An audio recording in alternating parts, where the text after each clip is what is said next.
Is it going? It says it is. Yeah, 3, 2, 1. Yeah. Okay, perfect.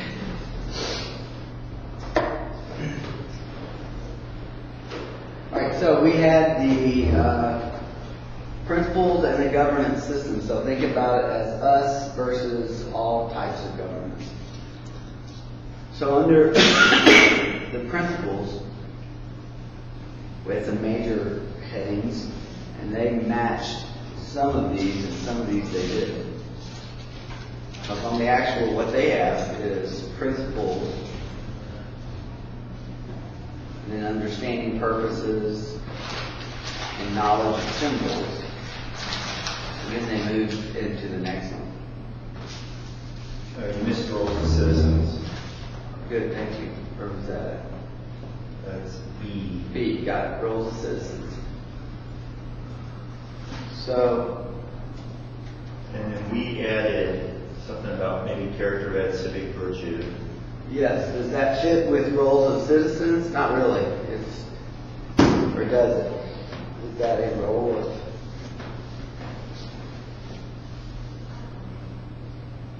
I mean, I know, well, if you look at what they have already there, so there's responsibilities of citizens, including, this is in 3rd grade, respect for the rights of others and treating others fairly. So, and I know in other standards, elementary standards, that's where character ed fits. Sure. Is within citizenship. Uh-huh.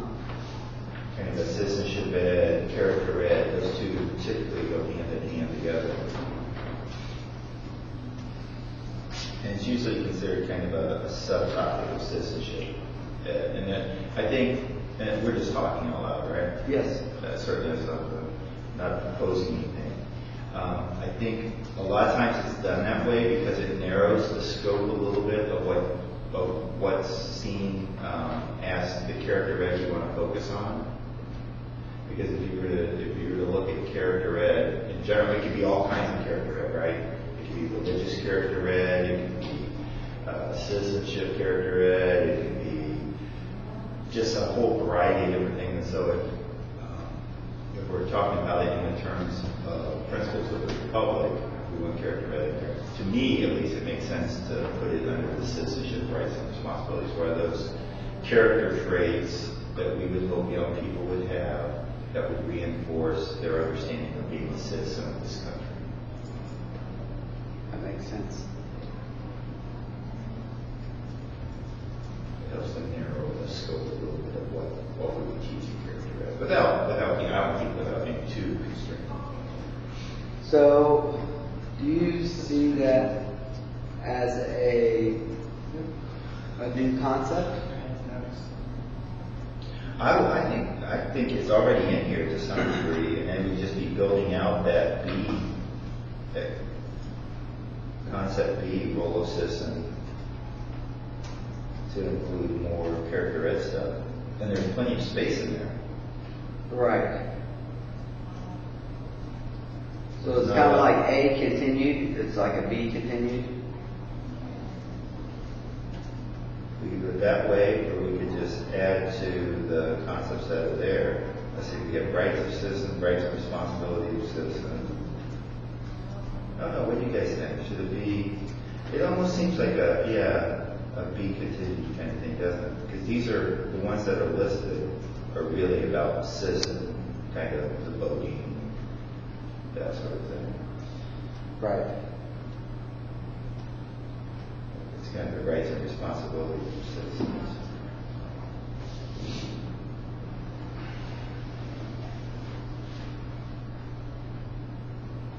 Well, we all teach it, but there's not really a place to hang our hat on where it belongs when we teach it.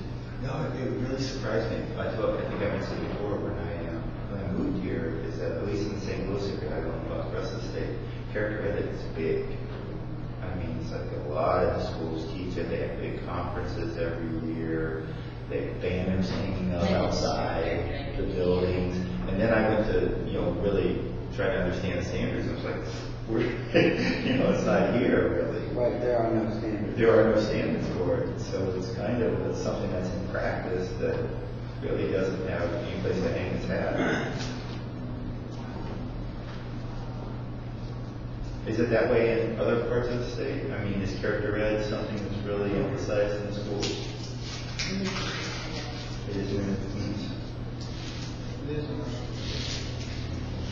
is it's there. I mean, I would personally, I get that you're reinforcing that the character of the parents will then, that's the parents' role. You can reinforce it, but to make it standard, seems like then you're just further trying to, it can come out as, well, now the state is going to further the role that belongs to the parent, when teachers just automatically do it because they're humans and a lot of them are parents and they know what it means to have good character. But to make it part of your standards, then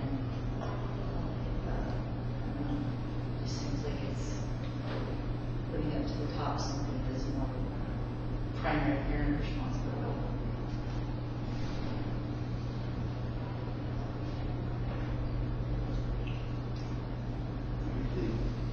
Well, I think a little of both, honestly. I think when I think of it in terms of the responsibility of the citizen, like I feel like it's a citizen's responsibility to be informed, and to be able to discuss things in a way that treats others fairly. I mean, the ones that are there, I can see. I certainly think dishonesty impacts citizenship and government, and those. So I don't know. I'm somewhere in between, probably.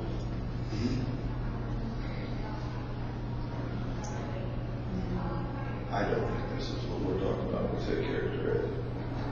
What did you say, Patrick? I don't think this is what, when we talk about character ed, it depends on the school. I mean, I'm just thinking of Rockwood, for years we had, we used Character Plus. We had the 8 character words, honesty, perseverance, all those types of things. I do think now character ed has started turning towards more skill-based instead of some of those, like, honesty is obviously a skill and a trait, but it's not as active as maybe like right now our school uses the 7 habits of highly effective people that tend to be mostly what we are using for character ed. You know what I mean? So it's, so there's more active. It's do this, be proactive. So it's actually more skill based than it's character. But I thought there's two opposite things there. I guess I'm not sure how they explain it. One seems more passive and one seems more active.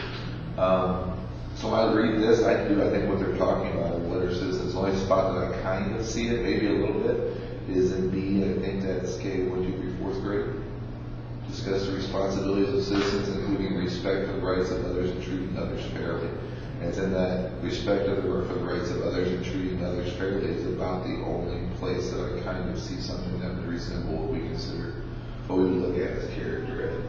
I do think we'll get some, like with if we start saying we are educating character of kids, that you do get a little bit of that pushback on them, as we're teaching morals, which is the benefit behind some of the other things where you're not necessarily talking about teaching kids morals, you're teaching kids skills that they need, or these non-academic type of skills that kids need so they can be successful also. So how those come into play, I'm not sure.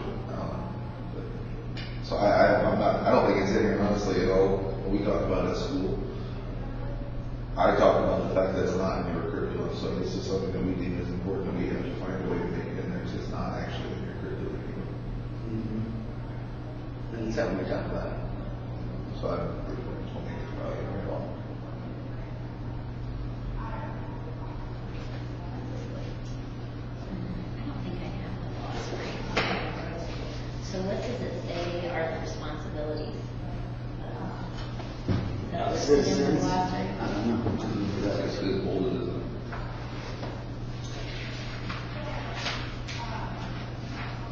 I don't think it was, if I remember correctly.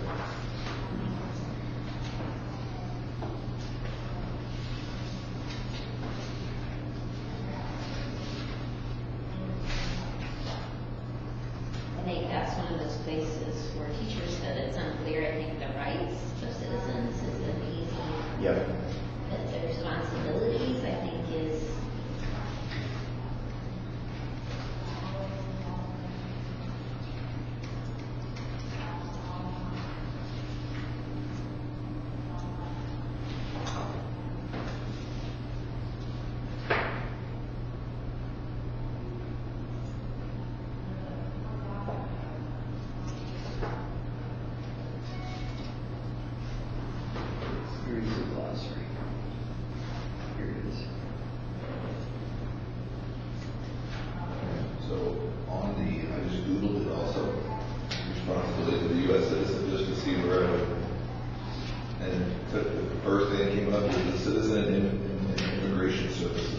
Yep.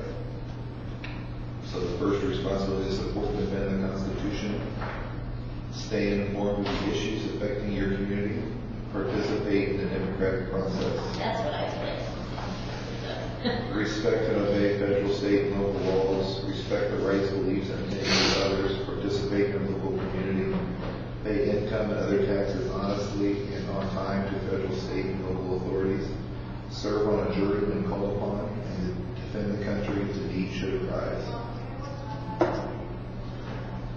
They use, and the responsibility pertains to people's duties or obligations in a society where citizens have rights. There's a responsibility, for example, to respect the rights of others.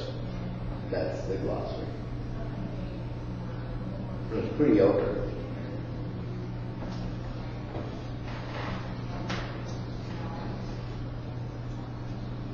And rights is a major responsibility of democratic governments to protect the rights of its citizens. The rights of citizens are identified in the Declaration of Independence, the United States Constitution, and the Bill of Rights. Personal rights include freedom of conscience and religion, freedom of expression, association, freedom of movement, residency, and privacy. Political rights are right to vote, petition, assembly, freedom of press. Economic rights is personal property, choose your own work, change employment, join a union, establish a business. Other examples of such rights could be listed. Few rights are absolute because they may conflict with either other or conflict with each other or come into conflict with the common good in specific cases. Where's that come from? That's from the glossary. Because it's bolded. So that's where I pulled that from.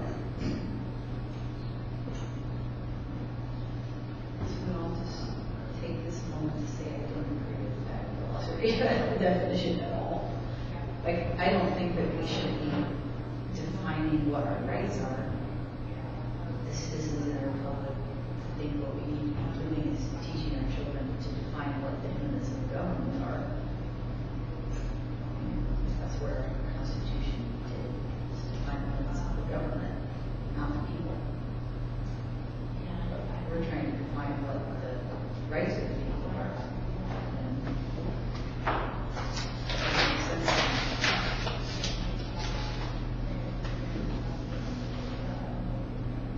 Most of them seem like a synopsis of the Bill of Rights. But those aren't our only rights. Right, I think that's what that, I think most of it is kind of almost a summary of. I guess my concern is when we talk about making a list of what our rights are, that seems kind of crazy to me.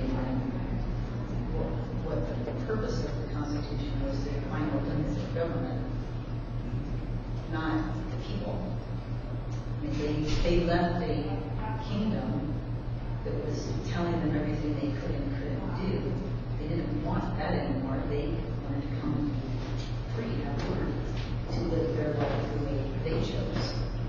And so to be teaching our students, our kids across Missouri, what their rights are rather than what the limits of the government are, does not seem to go with the principles of the Republic or our founding documents. I wonder if the purpose, I think you're right, I mean, I agree with a lot of what you said. I wonder if the purpose of including it here is so that we're teaching about the Bill of Rights, about that document, that part of the Constitution, making sure that legal aspect of citizenship, citizens' rights are being taught, so that students know that as well as the other, the larger purpose of the Constitution, which I agree completely with. That was the purpose of the Constitution. It's to establish local government. And the concept is knowledge of the principles expressed in documents shaping the Republic of the United States. Okay. That's what So it's like we have. it doesn't show up on this because of, how everything's tools to get through. But that is. Right. And limited government is we start talking about limited government in grade 5, the current document.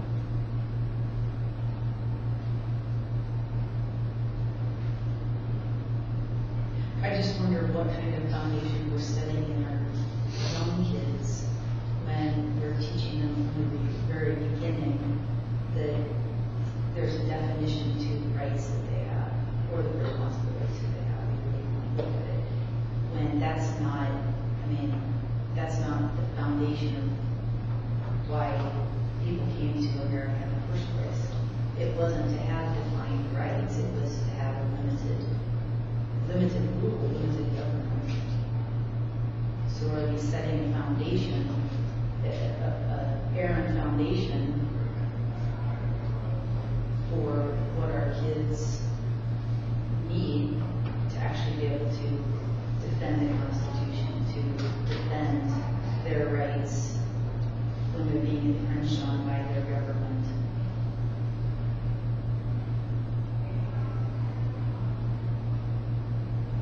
It's a tricky balance, isn't it? I guess it depends on who you're trying to please. Well, so tell me, and Because it is tricky, because Right. we're here by virtue of a state legislation working for the state government, for public government schools,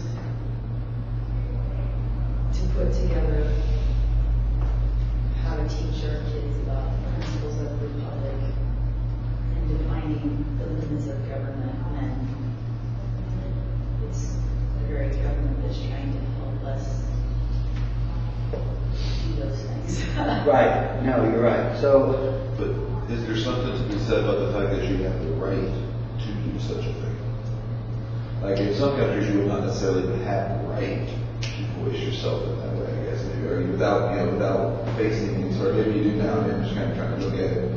Like what you're saying is you want to learn about the individual, the limits of the government, you want to learn about that side of it too, or how the government functions. But there's also this other piece that even the fact that you have the right to do this without the fear of some of those things. And I guess you would say anybody thinking in North Korea, do they have the right to do this? I guess they still have that free will choice to try it if they want to, but it might not work quite as well. Well, I think that's one of the other things I would say. We're not setting, when I look through this, we're not setting any kind of foundation that says, although we as humans fail miserably, and even from our beginning, we struggle with our humanity, but our founders put together a form of government that truly believed that our rights were inherent, that we have an inherent right to be free, we have an inherent right to have liberty and to pursue life and happiness the way we choose.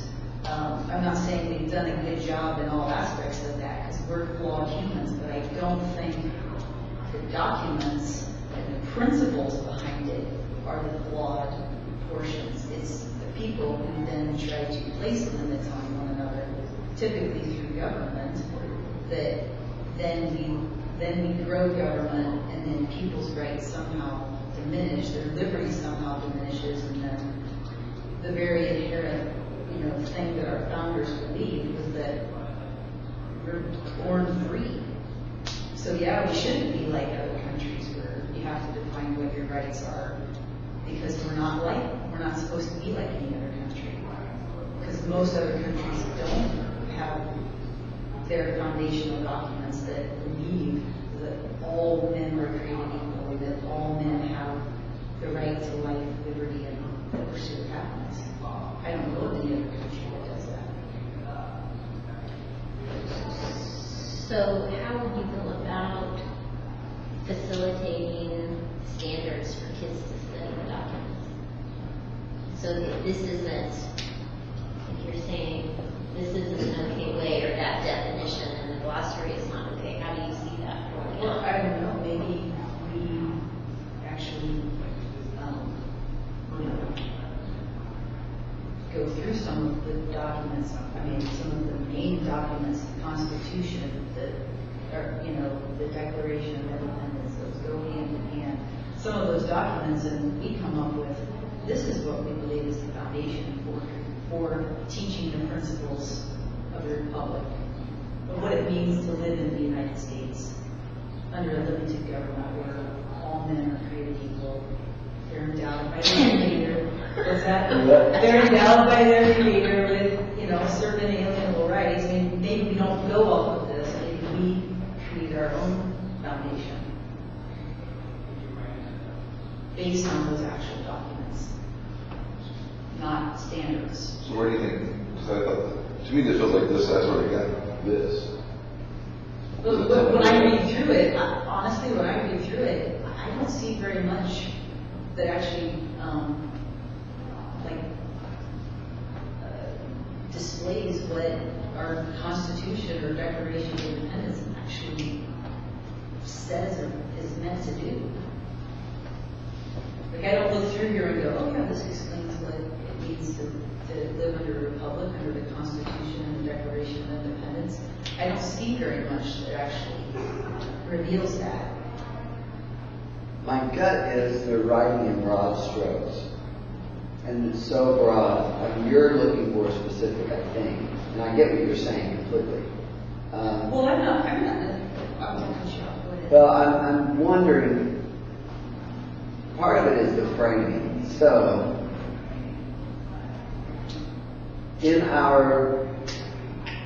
with the way we've limited government, we have guaranteed this right. So government can't impose on this particular right, which is whichever one that you're looking at. Those are the guaranteed ones. We have a limited government and we have the right to pursue happiness. But here are some guaranteed ones that we've chosen as the ones that are most important. Is there a way? I'm trying to think how I've seen it taught in the past. I don't know that. How would you teach a second grader limited government versus Bill of Rights? What do you do in second grade? I have no idea. I mean, I don't know that they would even understand. I mean, they barely understand the concept of government, that there's somebody out there kind of overseeing all this. I mean, they understand the school government may be the kind of the hierarchy of the school, but as far as, I mean, when I talk about coming to Jefferson City, they know that they make laws up here and that kind of thing, but to understand where they get their power from and the actual documents. In fifth grade, we would read the Declaration, do different activities and stuff with the Declaration of Independence to start off, because it was done timeline. So you would go through the timeline. Before you even get to the Constitution, you did a little bit with the Articles of Confederation. And then you would get into some of this, but you do it by articles. You do it by the Bill of Rights, and you do it by Article 1, Article 2, and you kind of go through some of the articles and what they lay out. And then, but even doing it that way, the hard part is that you have to find some way, you have to find anchors.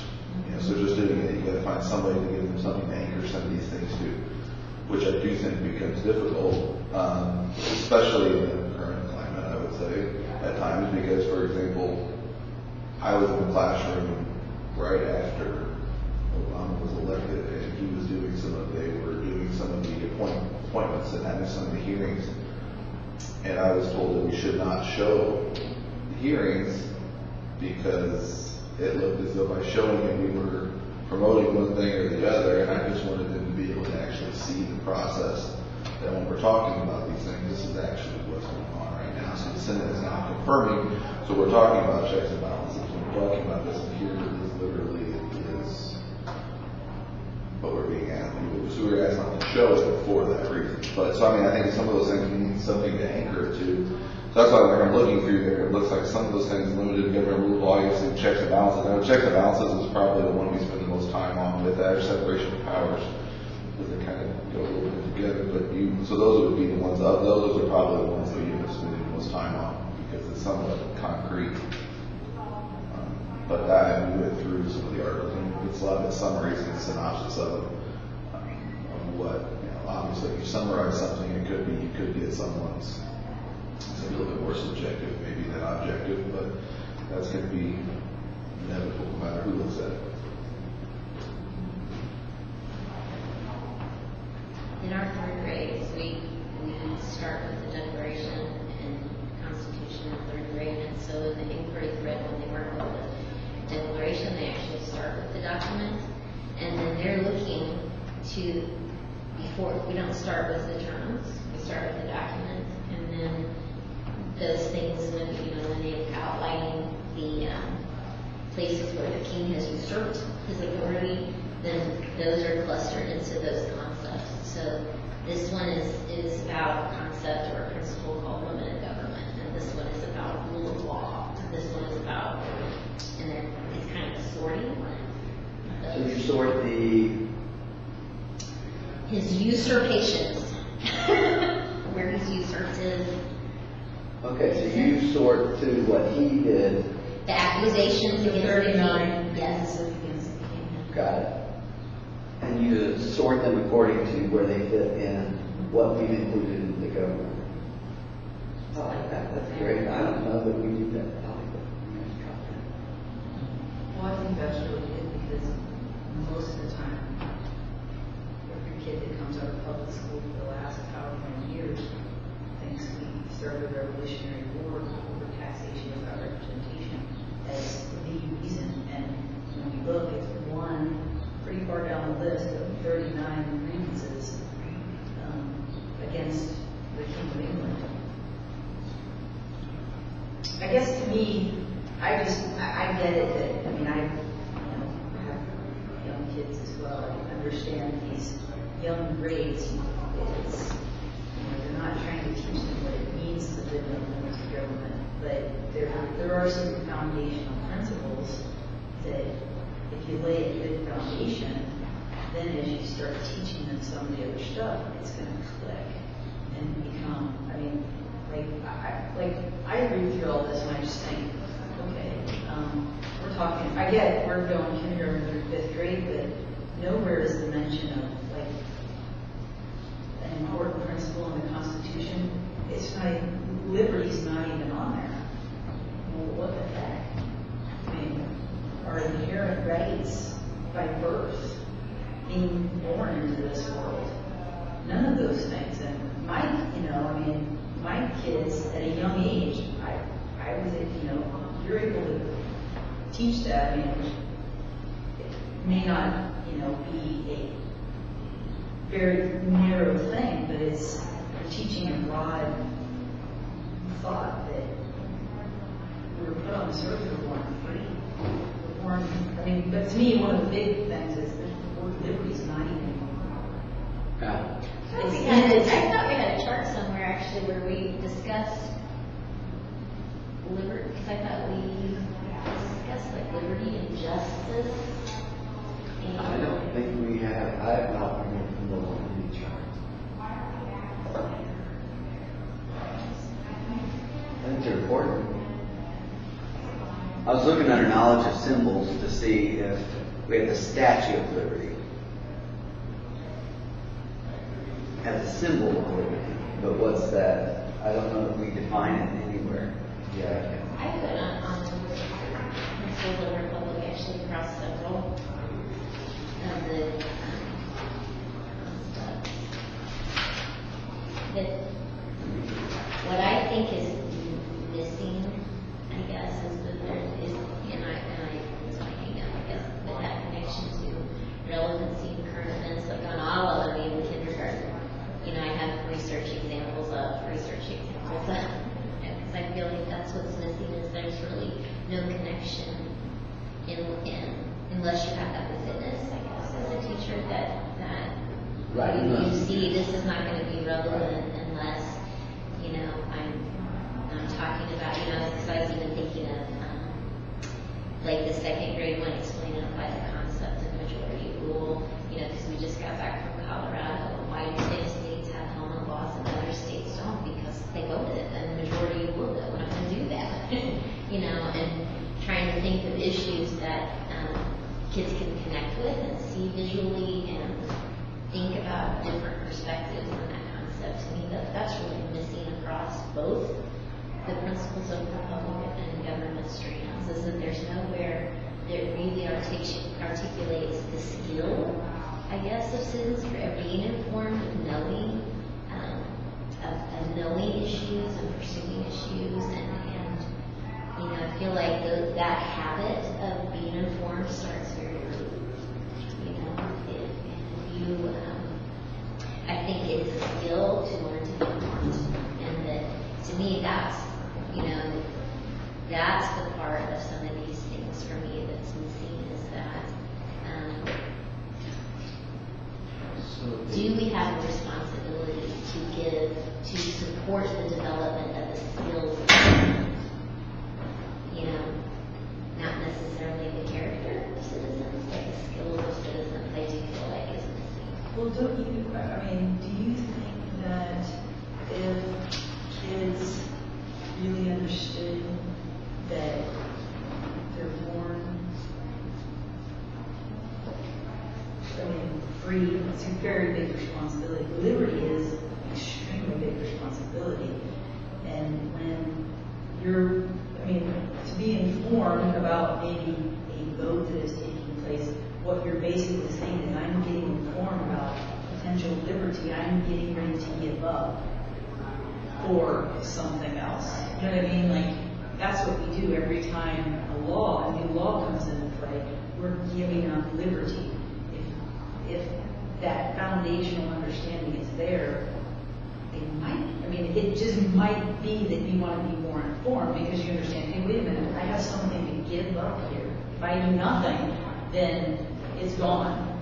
But I have a responsibility because it's something I'm considering giving up. And I would advocate for the skills involved in that, so that to be informed, I have to be proactive in my awareness and my persistence and pursuit of knowing the issues, of gathering information on the issues, of knowing where to find information, of knowing where to find information on different perspectives of the issues, and I don't see that anywhere in here. And I would agree with you. There's the word apply. I would agree with you, and I would add that there's nowhere in here where it really reveals to kids that these are all things that belong to you unless you give them away. Like, the right to ride your motorcycle without a helmet is yours because you're on this earth. That's a right you have. So if you don't want to give up that right, then you need to be informed and say, whoa, wait a minute. Right? Nobody should be able to tell me that I have to wear a seatbelt or that I have to, do this. But if we don't have that general understanding, then get ourselves informed. If we don't have the general understanding that, wait, this is my right from the beginning, what's the point of, how do you teach them to be informed if it doesn't really matter? You know what I'm saying? Like, if they don't have a stake, like to me, teaching liberty means I've got a stake in this, which makes it really important to me. And I think there's also that there are lots of perspectives in there, but that for people who financially choose, do not wear helmets and financially are not able to take care of themselves in the way needed. There's all these costs that come medically for those kinds of injuries, that then you have this whole tax issue to come into that also infringes on a right. So there's more than one perspective on that issue. And so how do you, if my perspective is that I don't want that right taken away, it's just as important for me in order to articulate my position or my thoughts to be able to be informed on other perspectives. Absolutely. To me, what we really need to teach our kids to ask the question is, does government need to be involved in this? Or do we have resolution and a way to solve something without the use of government? Because otherwise, then you don't have limited government. You go to the government for every answer to. Like if you and I have a dispute, rather than you and I learning how to work that out, one of us runs to the government, and then a law is created that keeps you from doing what I want. What I wanted you to do. Well, we didn't work that out. we ran to the government. And then I might have liberty at that moment because you don't get to do what I think you should have gotten to do. But you lost liberty that wasn't mine to take from you. But And eventually, and then it comes back to, it's gonna come back and bite me at the same time down the road, because that is gonna turn back around and be used against me. And whose responsibility is it to teach those skills? You know, because in some ways that almost goes back to character ed. Whose responsibility is it then to teach those skills that I am competent in solving my own problems? I don't have to run here or there. You know, I just. You would think you hope you can. I think Right. but there's another thing that went into effect too, right? So like there's even civil rights laws, which the civil rights laws ultimately not as meant to take away liberty, but to ensure everyone has the opportunity for a chance of happiness or freedom. So even if you're looking at some of those, because there's certain things that aren't written into a law, like certain privileges that may be afforded to people that, I think there's a natural privilege to people that have money. So if you take away all of the government, somebody's still going to look to people, somebody's still going to look to have some sort of authority. You're still going to try to enforce their will upon somebody else. So somewhere in here there's that balance between figuring out how do we make sure that we're not we're giving everybody a chance to pursue life, liberty, and pursue happiness without impacting those, but also at the same point in time, still having that protection. But in some ways, some people believe maybe kind of people are needing certain protections in order to, because other people are just going to have more power and authority and privilege. So there's got to be a balance in there somewhere, which is where Some people have access. So we create some civil rights laws to make sure others are guaranteed access to certain things. But can I ask you a question? Those civil rights laws, did we actually need those laws? Or do we need to teach what our foundation is, that actually is those rights are already guaranteed in the Constitution? And I would say we need to consider the people that wrote them were holding slaves at the time. Considering that there were buildings that people that had handicapped couldn't get into. So civil rights isn't just those, there's also things like ensuring people have access to get into buildings, ensuring, there's lots of different things all the way now, even in the schools where the civil rights even comes in now, like through a 504, and ensuring that a kid that needs something at our school that we haven't been able to provide because we're trying to provide for the students, there's that protection to make sure the student can get what they need in order to have an equitable, try to make the playing field be somewhat equitable so this child has as much chance of success. So if we didn't have certain things, there would be buildings that people couldn't access, there could be schools that people couldn't access. Even now, it's to the point where there's time where kids have special medical needs that we're having to put things in the bathrooms for. Things like that, just to help, just to try to figure out some of those pieces. So I think there's a little bit, I think it goes into a lot when we look at especially like civil rights. I guess we just say it differently. I look at the Constitution and I think it actually guarantees those rights. It's we the people, if we don't understand that, you're the ones who are failing. It's not the Constitution. So if there's... We're the people, because think about it, we're humans, so we are constantly in a state of failing because we have human nature. If I own something, I own a business or I own something, I decide I don't want to hold the ramp, I don't want to make it accessible to people, or I don't want those people coming into my store. If there's no other protection against this, there's no reason why I can't do it. Now I just shut off whatever it is. Or if you can go to it's hard because we're in public schools, and if we're saying that there's a public school somewhere within there, there's been a law or there's been something passed that provides the school as a public institution, as a government-run institution. And if we're going to say it's a public school, unless we want to get rid of all public schools, and then what we're going to go back into is which kids are getting it.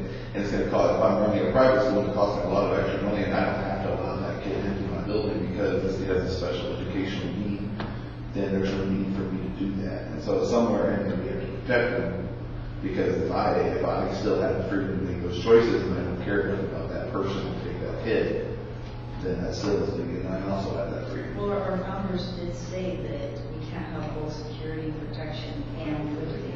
We would give up one for the other. So yes, I would say, there's a choice that has to be made. And saying that we have to have what you would consider, civil rights laws is something we have to do. Well, I don't agree that we had to do it. I mean, if we truly are going to live if we truly want to live in a society where we are free to have the liberty to do what we choose, we have to allow other people that freedom and liberty to do what they choose without a government coming and telling you that you can't. Because then eventually that government is going to come and tell you that you can't do something that you think you should have the liberty to do. And it may be hateful to other people, but that goes back to the character of humans. Government can't fix that. Well, even if you get to, so last week the Supreme Court recognizing gay marriage. The issue for churches is if the church doesn't recognize that, then what does the government do to the church? And now our church will be punished because they're not choosing, their moral law is they're not recognizing that, yet the government law is recognizing that. So when the two... It's not quite the same thing, because the ruling was that every state must permit it to happen, not impose it. But Unless you read into when you read the different justices and what their opinions are, it really speaks to the issues that could come down the way. The overall, I mean, you could say the same. It's essentially you cannot outlaw it well, what's as a interesting, state institution, not as a private church. So it's only the state can't pass a law saying no church can allow this. In fact, it's working to the side of your point of saying we will permit as much freedom as possible. Right, but if I have... but they're still limited. It's still limited because the government's involved in marriage in the first place. They involve Well, themselves in civil marriage. social unions already permitted. Well, but my point is, I mean, you can't go try to get married in Missouri without having a marriage license. It's against the law to get married without a marriage license. That just reeks of stolen liberty right there. And instead of us saying, wait a minute, the government doesn't need to be involved in anyone's personal bedroom, we're applauding the government for saying, okay, now same-sex people can go have that same awesome advantage of having to purchase a marriage license and having the idea that the government's now in your bedroom too. That's a victory for everyone. How? Because the government is now involved in everyone's bedroom rather than the government is not involved in anyone's bedroom. That to me is liberty. When the government's involved, they always take liberty. Or they provide it. But they always take it from someone else though. The government can never provide liberty for all because the government doesn't have that liberty to give. Because it doesn't belong to them in the first place. It's ours. Right, but they can enforce, what it can do is enforce that liberty is. But it takes it from another. I think what you're saying is the same. So I think you're right. But I think that also, I mean, if I go back to your purpose, and you said it just a second ago, which was an idea that anytime you get part of what you should be doing is looking at anything when you're making an agreement. It's that contract, that social contract, that's where it came from, right? So the idea of the social contract, that I by myself have so much power, right? Just by myself, I have a certain amount of power. But if we come in together, collectively, we're going to have more protection, we're going to have more things that we're going to be willing to give up. This is the initial idea of the social contract before we have government. This is on this, so that as we're looking at the idea that if we come together, there's more protection in us being together, so we're going to form an agreement. Now, by doing so, I am giving up a little bit of my freedom because now we both have to agree on these things for us to move forward because we've now entered the social contract. So and that's what you said is that you are looking at these things and determining whether or not we are going to, whether or not we're going to move forward with it. Is that something I'm willing to give up for exchange? So passing a law, are we willing to give up a certain amount of freedom so that we can then have more protection and move forward to in this other direction also, which I couldn't even do alone and other people do it with me. I'm more protected if I have more. Or and if you don't, people are going to do this, going to create their own contracts, and that comes down to what I would say are we more likely to have privilege. People who have the most to offer, have the most to give, or already in service to the things are going to really get more people to want to be with them.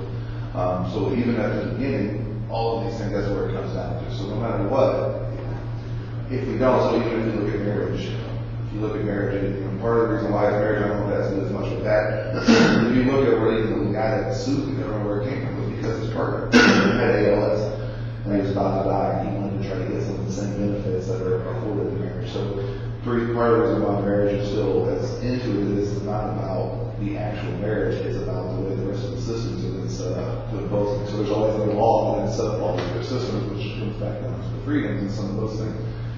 But if we don't, there's certain privileges that are afforded in our society to people who are married versus people who aren't married in terms of passing on wealth, in terms of passing on other things, and doing other different, just all the other benefits that get tied into it. And that comes down to regulations and all those other things. So I think you can look at it two different ways, but if you go all the way back to why the purpose of it was that social contract. So do we talk about the social contract? Yeah, it's not elementary school. But that's essentially what we're talking about, is giving up your freedom for protection of something else. That's where it comes back in, and that's where it comes from. I do find I still have a hard time with the hypocrisy of saying freedom for all men to do these things while you do it by people who love slaves. I feel there's a lot of hypocrisy in that, because they also didn't set up a system within only certain people can actually go. So they set up a system with privilege in it. And by doing so, you can say on this hand and then take it away on the other hand, and that becomes a problem. So I mean, I'm not, if we look at it just what it says, it sounds great. But I think there's somewhere in that, it's hard for me to determine the intent of people who said anything and did nothing. Well, but at the same time, when I read, I mean, I can't remember how much who it was, but these guys, a lot of these guys did have slaves. I mean, it was life as we know it in the Americas at that time. But it doesn't mean that they didn't want that freedom for all men. They didn't believe in that freedom for all men. What I have read in history is that in order to even get the Constitution that we have today, they had to make concessions to where they felt like later on they could come back and work to have those freedoms, which actually has come about since that time. So to have an idea of what a principle of what you believe and then living it out in humanity is definitely the crux. But I don't think that our founders believed that government was the answer for humanity's problem. Right, and I guess my point is that I don't know if, I'm not sure what level Captain Thomas Jefferson wanted to free his slaves, he probably could have. And if he really was saying that he wanted to have freedom for all men, unless he was viewing a certain set of people as less than men, 3/5 of them, let's say. So unless they would look at less of men, not actually being human, then that's different. But then there's also the fact that women could vote. There's also the fact that if you didn't have land, you couldn't vote. So if we just look at what it says and language of it, it looks nice. But it's hard for me to just determine intent of someone who I've never actually spoken with, based on the fact that what they're saying does not actually match what seems to be going on in other areas, in all areas. So there seems to be something inconsistent. So when we look at the standards themselves, then what I'm hearing is that there is a role of limited government, which we taught through grade 5, but we have certain rights that's enabled for every person. And so we have to teach both those concepts and weave those throughout. So how do we scaffold them so that they are in with our conversations, with our skills of citizenry? How do we scaffold that so kids get, we can make, what you do in classroom rules, we can all choose to either agree to give up certain things to benefit everyone, or if we don't choose that, then you may not be able to hear if we're all talking at one time, or you may not be able to have a turn at this because certain people are taking too long. So I think those are all a piece of that. So how do we write that up here so when a teacher gets this, they have an understanding that these are poles, opposite poles, and how they work together.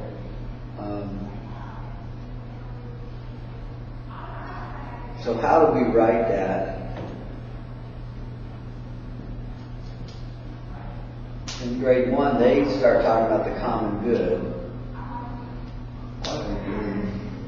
I think it's different, whether or not we want to use words like social contract, but, I think honestly what I would say is I hope people consider that it have a similar debate to what we're kind of doing right now. I think that's kind of what we're actually discussing. Sure. Different perspectives, different things, all looking at the same stuff. So in some ways it's even the same, because I do think Tom said that's something when you make this agreement with, I would agree. I think that is the whole purpose of government, is that she's right, what she's saying, the government can't get free to use where they have it. What you're doing is making agreements through our government on what limitations we want, and what we feel we're okay with, or how we're looking at all those places, or where we want to make sure, how do we ensure some of these other things some of those things happen. That's the whole point. But, so I don't know if it's through the social contract. I think when you just laid it out that way, I do think that makes sense. Like when we're talking about rules, or just like why laws and rules are made, whether it's in the classroom, if we look at just the way that it's kind of laid out here, whether it's through sub-family school, all of those different types of things. Family, I think my children probably would say that as our family grows, they lose a little bit of freedom themselves. So there might be some things that are going on even within this the familiar structure. Well, we make some laws for our kids. You can't cross the street by yourself. And those are safety laws that we create because we care for them and we want them to grow up and be healthy. But I think you have to distinguish the difference between, you're the parent, so you've been charged with training your children and teaching them your belief is right and wrong, and then equating that to government as being like they're the same. Like, you know what I mean? We can't do that because they're not the same. So at home, the reason you tell your kids they can't do stuff at home is because you're the boss. You're the one who makes the decisions for them. They don't live free. They're not free to do whatever they want at home. Right. So it is kind of different. It is. I'm just trying to think of how they think through and they grow with their understanding of here are these rules and now how do they get larger.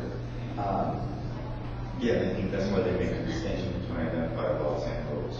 Because Right. identified law is something that is enforced by the government that has a criminal penalty to it of some sort, whereas a rule is something that's similar, except it's at your home or it's in your classroom. Both limit what you can do. Right. But it connects to the government strand when it talks about how authoritative decisions are made, and it Right. applies different places in the home and school. You know what might be interesting? Because now that you say that, I wonder if that shouldn't actually be down in the government strand. Because if we're looking here, what are the principles of the public in the United States? The articles wrong, it's missing. So that bound finding place on it. But that first one primarily is about the Declaration of Independence and the Constitution, right? Because grade 4, we talked a little bit about the Constitution. I looked earlier, the earliest, the actual documents, because this was supposed to be principles expressed in documents shaping the Republic of the United States. So what are those documents? Most would say is the Declaration of Independence and the Constitution. Is there another one that we would include? Maybe the articles we talked about? So should this first strand under this concept be about the primary principles? Later they get into things like the federal papers.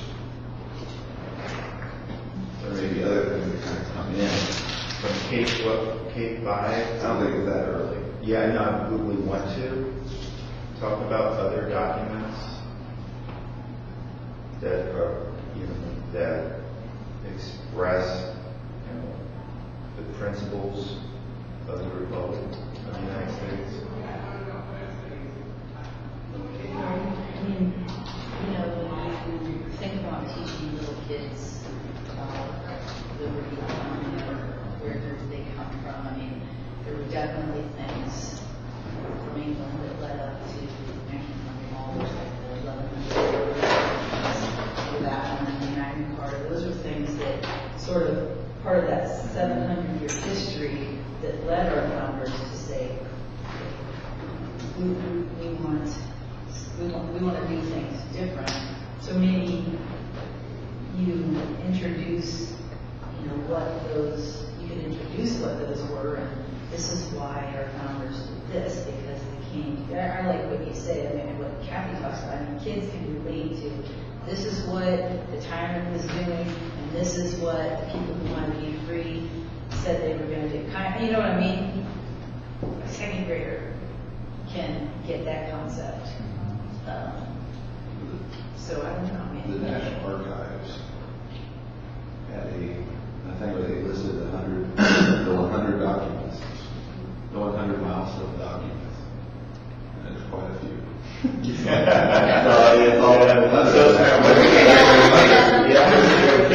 So it's everything from the Resolution, Declaration of Independence, Articles of Confederations, Treaty of Alliance with France, original design of the Great Seal, the Treaty of Paris, Virginia Plan, Northwest Ordinance, Constitution, Federalist Papers, Washington's inaugural, Federal Judiciary Act, Bill of Rights, a patent for the cotton gin, Alien Sedition Acts. I mean, there's a lot here.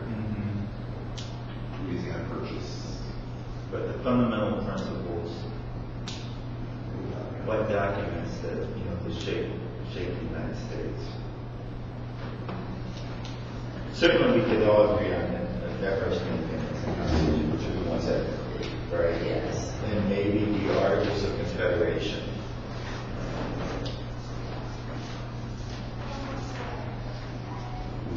Would be the third one I would put for K-5.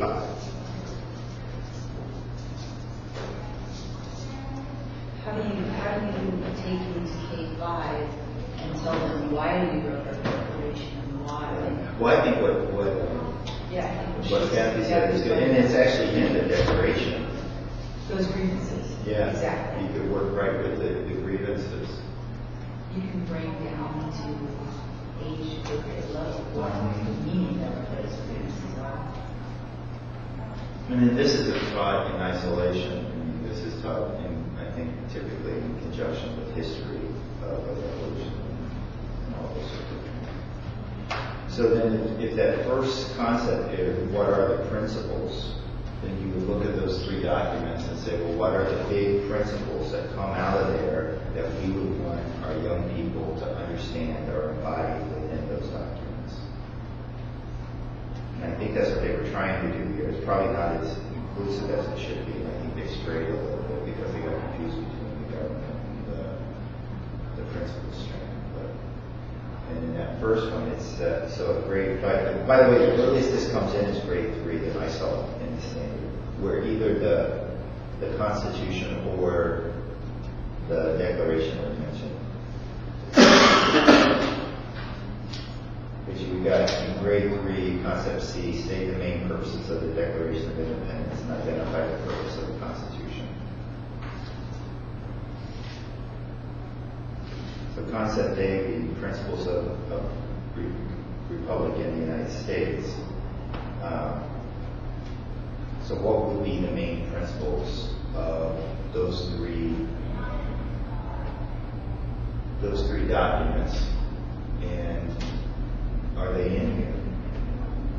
So I see, when I think of the Declaration, inalienable rights, certainly. government by consent of the governed. Certainly. What about to redress the grievances of government? Because as you said, that's what it is. It's so funny when I talk to like teacher candidates and I would say, well, you know, what is the Declaration of Independence? Can you explain it? In third grade, fourth grade, what does it do? And they constantly confuse that with the Constitution. I think that's true. When surveys show that that's true of Americans in general, the two. Okay, just use the words. It's the Declaration of Independence, right? We're not doing this anymore. We're going to go on our own. And here's the reasons why.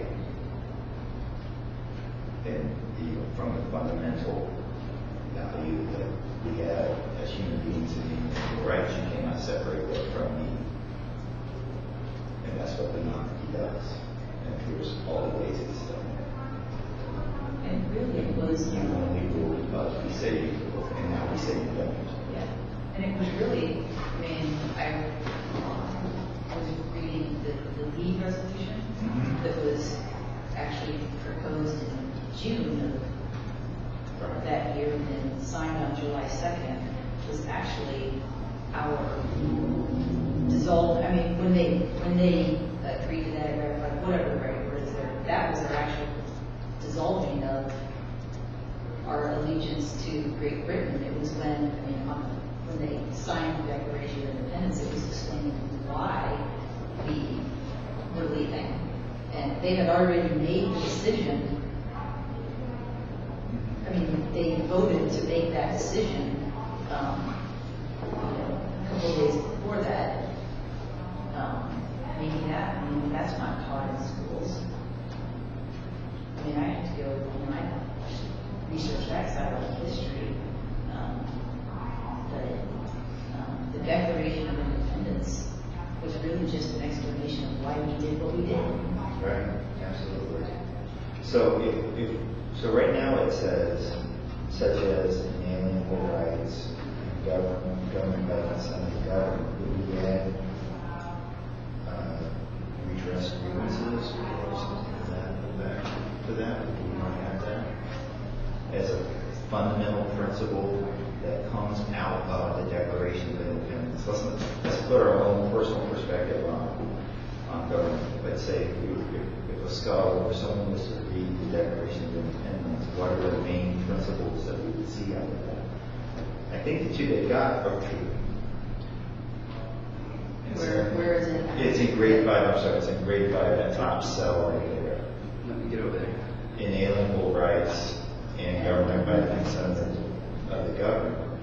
Yeah, I mean, those are two big ones. Those are two big ones, right? So we could, I think, pretty much everyone would say that those are in the Declaration of Independence. So then, is there anything else, a big principle that comes out of the Declaration of Independence that we think should be taught by fifth grade? Every fifth grader should understand that within that document, there is this principle that helps inform us. Which in our system, we're looking at by fourth grade. Yes. So this moves to fourth grade. Well, I mean, Yeah, and then we expand on it. Right. Yeah. you know, the idea that all men are created equal, that's expressed in the Declaration of Independence. The Bill of Rights Institute chunks it into three sections, like, so natural rights, grievances, and the Declaration of Independence. That's the three chunks that Who it does lists that? as the document. The Bill of Rights Institute. Got it. Natural rights, grievances. And then the actual declaration. We're done with you. Okay, so tell me that again. So natural rights. Natural rights theory and the purpose of government is the first. Like the first chunk is that statement. The first chunk of the declaration is that, and then it lists the grievances, and then it declares independence.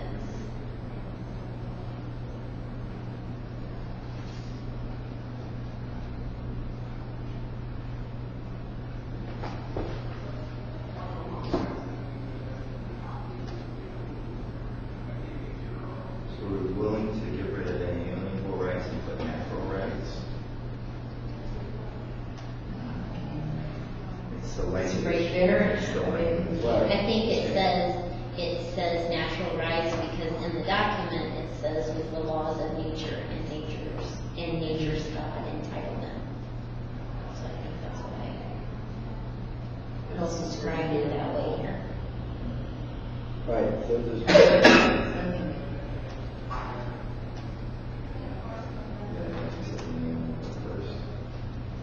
No, Actually, it says in all the nation of nature's God first. here's where it may be.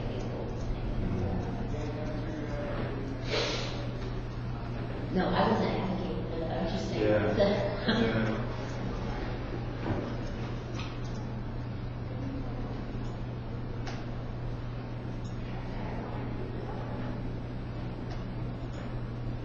So the one thing that it sounded like was missing is grievances.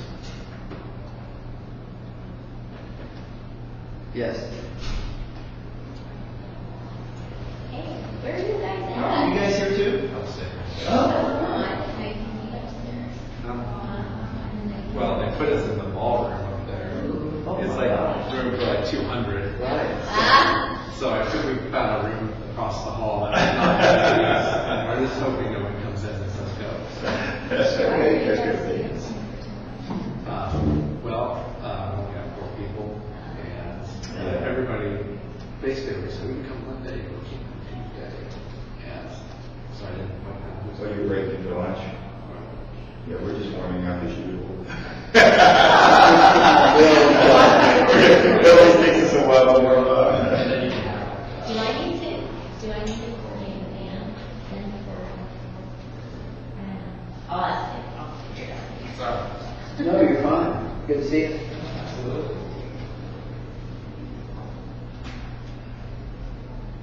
So I'm gonna put on the table that we should add grievances to I this agree. principle. I agree. I think that's.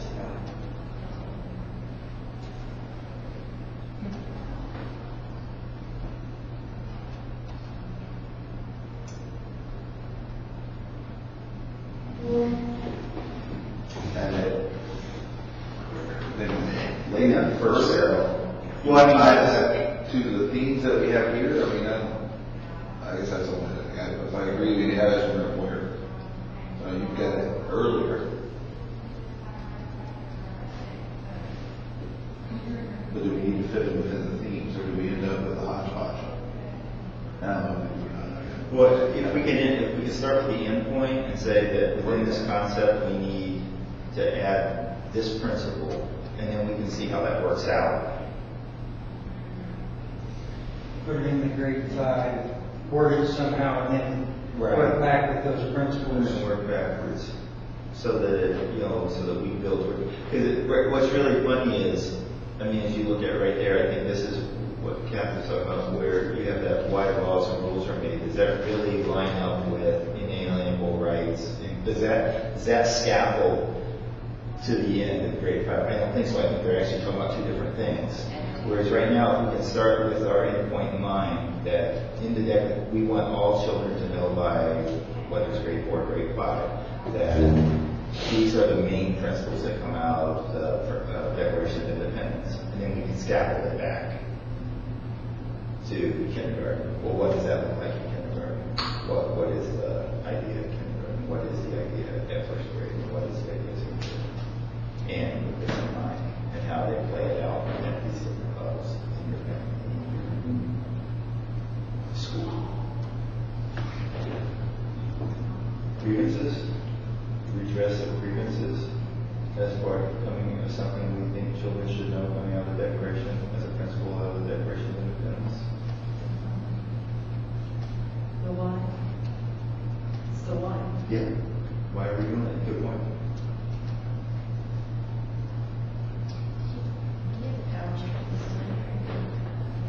Just right here. You can go with that. Oh, here's one right here on the floor. Also see the. There's a fire right here on the floor. That one next door, that's kind of funny. I think you can afford that one across the street here, right? I just carry my Where is it? computer Where around. those 2 tables connect, Along the floor. right underneath there. It's right on the floor.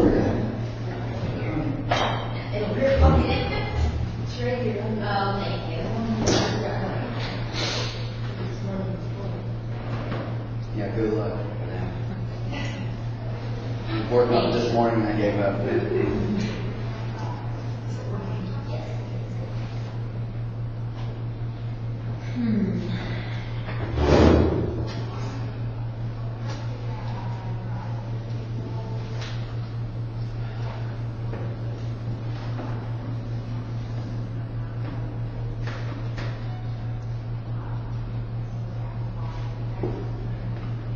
So what you're saying in the declaration, it says there should be some kind of a grievance process. Or are you saying because of the grievances with England, we created a declaration of independence? Well, it was one of the principles, right, that you even have the right of grievance against. Yeah. Right, so you're just saying that's That's I a would- principle that's in the Declaration Right. of Independence. I was looking at the language trying to come up with where is the, So it'd be such as inalienable rights, comma, consent of the governed, and the redress of grievances.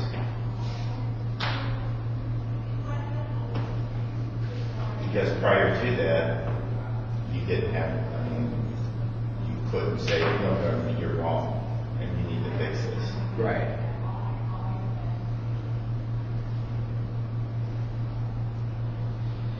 Again, that is the king.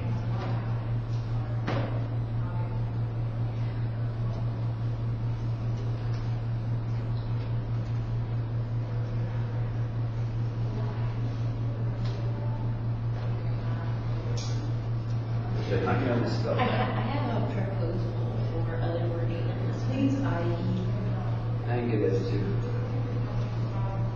Can we say research and analyze the text of the Declaration of Independence to determine important principles that it contains?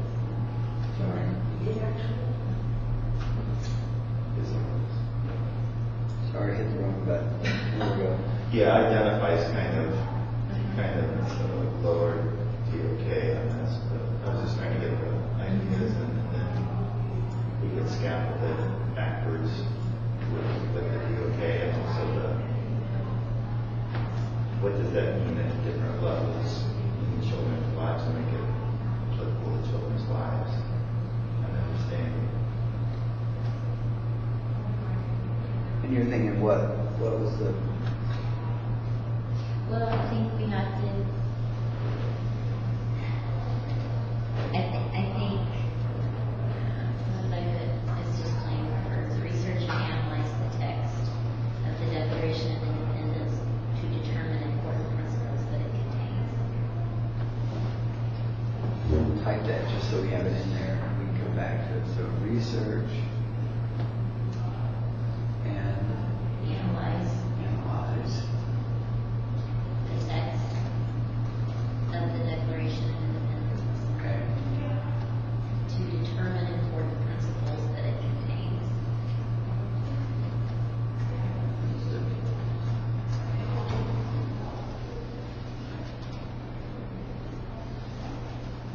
Such as, and then we list those. Is that what you're thinking? So you can,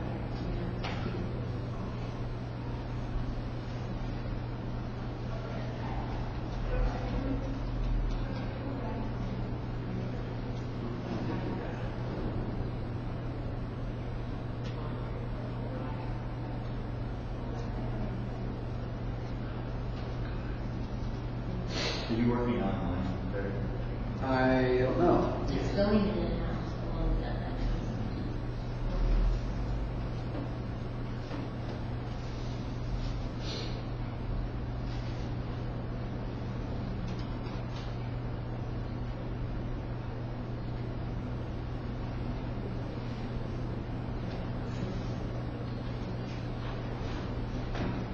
So that.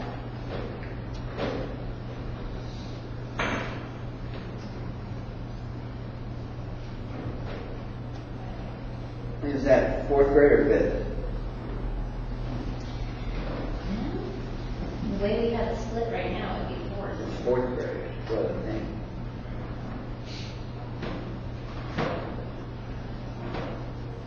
And it's and it's not a simple. Right, it's hard It text. takes a lot of support.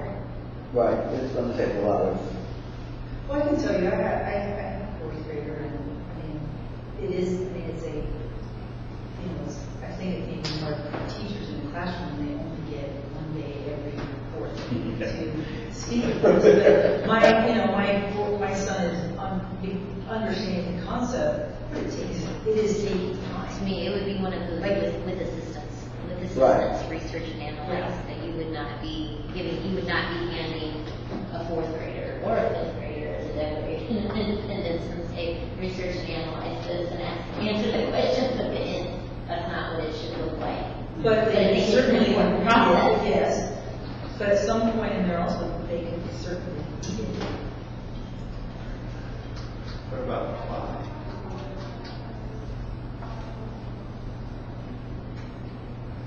Well, let me ask you a question on the applied part. What if the applied part came, because sometimes you apply a principle before a child is ready, you apply the principle before they fully understand it. Why wouldn't you go back in the younger grades, right? Isn't that apply those principles? Maybe you take a different one at different times, at different age levels. And that's how you teach them what all of a sudden they're there, they've applied it, they get it.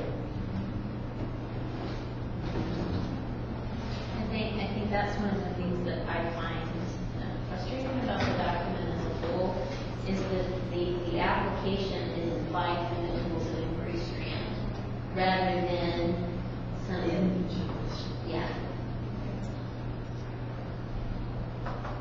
Well, isn't that kind of our first thought at the very beginning of all this was, gosh, before we couldn't change the standards, did we need that standard anymore? Wasn't that one of the things we Oh, talked yeah. about, the tools of inquiry standard? I think that's why secondary has, they kind of changed that around so that the inquiry piece of it is at the top of each cluster of content study, I guess. If fifth grade did this, would it be asking too much to have them apply it in like current event terms or? That should happen. Instead of just researching and analyzing the text, which I think is good fourth grade, let's put a primary source in front of a kid and say, okay, read this. What are the key principles that come out of this? And with assistance, probably can do it. At fifth grade, then can they take those same principles and apply them to, questions of the day, or events in history where these are, played out? Is that asking too much in the fifth grade? I prefer to do it instead of throughout history to the current events so that they can understand. Like we're having quite a few constitutional rulings over the last, 5 years, 6 years. I had put like under fourth grade, the second one, the Missouri, and I put research examples of current bills under consideration in the legislature. And for the old third grade one, research examples of local legislation for ordinances. Okay, real quick. Where did we decide to divide fourth and fifth grade? This is good. Constitution. Right? Constitution over here. Then And fourth, that's your. Oh, you mean what period of history? Because, We're going to do the Constitution fourth. right, I just think you have to also, the other thing you have to keep, if you go up through the Constitution, for the other thing we have to keep in mind is time. Because if we're actually, it's just like making a budget, some ways you're gonna have to get over what we're doing, because there's a finite amount of time. So as we get into all these things very in depth, something else is going to have to go. Well, actually, didn't we, in the history section, we're talking about chronological time, didn't we split it post-Civil War was fifth grade? Isn't this the split? But I don't know, why is fourth marked out though? I don't know why it got marked out. It's fourth and fifth, yeah. And so that's post-Civil War. So we're saying fourth grade was all the way up through the Constitution.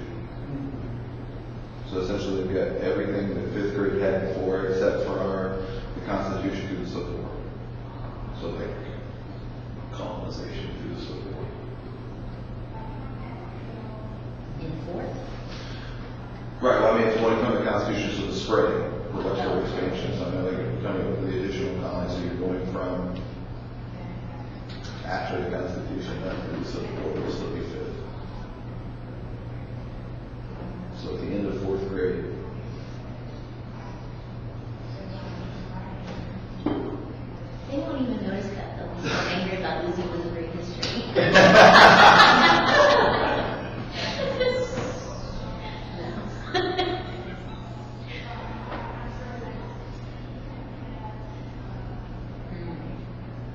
So what I hear you saying, Patrick, is maybe if it's not current event, are you opposing the current events? I'm just trying to, I'm just not pushing back, I'm just trying to just want to make sure before. I think we probably actually ended up with the same issue that I feel like they probably did, where we get so focused on these one cells and these one strands that we lose sight of the forest or the trees. Because that could be written to be, in the time period. Instead of just current events, it could be within the time period that's being studied in history, so you could teach those in conjunction, right? So how do these principles essentially play out within that time period that they're already studying history in fifth grade? So it could be since. Or how many they did play out. Or yeah, absolutely. Because they were interpreted differently across different time periods and different places.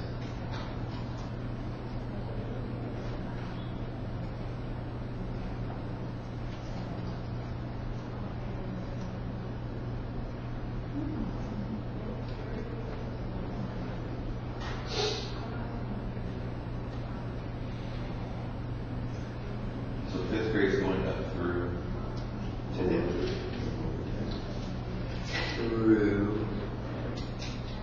not into World War II, up to. to World War II.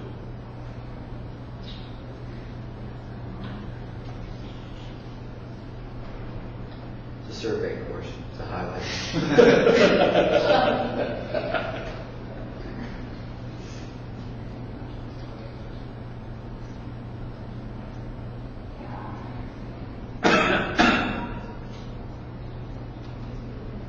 Okay, so I'll read what we have written. So apply the principles of the Declaration of Independence to the historical time periods being studied and the current events. I think I might go, Patrick swayed me to go to the historical time periods being studied. And not include current events? Well, I think you could include it, but as the baseline standard, I might leave it. Because it allows for it to be integrated more. We have Patrick for the win. Sure. I think it makes sense. I mean, I would hope that people would apply for current events, but. How about and or? Or would you I mean, discard, then they may discard the historical time periods. I think it's important to discuss those principles in historical events. I don't think we do that very well. I know, I think it does overdo, because if we're saying what are those principles, or it's different than looking at it from how did it play out, what these things actually are, and actually try, because I think before we can do some of the things, they have to have some background understanding of what that principle actually looks like and feels like. So in some ways, to me, what we're actually doing this is making that principle concrete and finding a way to anchor it to something. I love that. And I absolutely. I think we have to have the current events, or it doesn't make sense. And if they only do it through a historical framework, they don't know what. It's harder, it's so abstract, I think. And I think that's when I say that sometimes I find history not the most exciting. I think that's because I was never taught it through how it actually currently impacts. The challenge with the current event, I mean, the nice thing about the historical perspective is that when you use these principles and you want to say, okay, I'm going to help you understand what these principles are, here's a historical example. We know what it is, right? And we know how it resolved, and we can move on. When you ask current, and I'm a huge proponent of current events, so don't get me wrong, is that we don't know how it's going to be interpreted. We don't know. We know that there are multiple interpretations that currently exist the one we were just talking about this morning, right? And so it opens that up for that dialogue, and which I think is tremendous. How is that at 5th grade? No, I think it also adds a lot of teacher. It asks a ton on a teacher, not only in terms of teaching, but also in terms of politics. Because you're going to get more, people are Like you said, you couldn't even show the confirmation here. It was nothing political about that. Really, but I guess in some ways, but it wasn't saying they should or shouldn't confirm this person. Right, you're saying this is the process. Right. So so I'll ask those of you in the classroom, 5th grade teacher, is it something that they can do in a way that makes sense for kids to apply these principles to current events? I think it depends. I think It's teacher dependent. And is that, and remember the standard is the baseline. But I would say that we expect all classrooms, all students to we would define current. So like at a Rockwood, it's going to be different because our curriculum board is going to make that determination. It's going to be written into the curriculum what that may look like. For Aaron, it's going to be different. For Aaron, it's going to be Aaron. Your curriculum department. But yeah, that's how I think it depends. Like for us, the current would be whatever our curriculum review cycle is. So stuff that would happen and someone else would frame with them. It's like you would have a hire a person that's going to take on some of those things. Some of the central office would say this is what's probably going to be that would take some of that pressure off of the teacher and make it into the most politically neutral piece of way that they can frame it so that it's about the process and not about the issue. But that may be different when you have teachers making those decisions, and yes, you could get some that are going to end up on Kathy's superintendent's. But it's not us, it isn't it? Yeah. So I'm deferring to you guys in the classroom. In my personal opinion, on whether the current event stays in. I lean towards having trust in people and saying that they're not going to screw it up. Because I do think it's powerful and I don't want to play it safe on something that's going to keep kids from actually being able to understand it.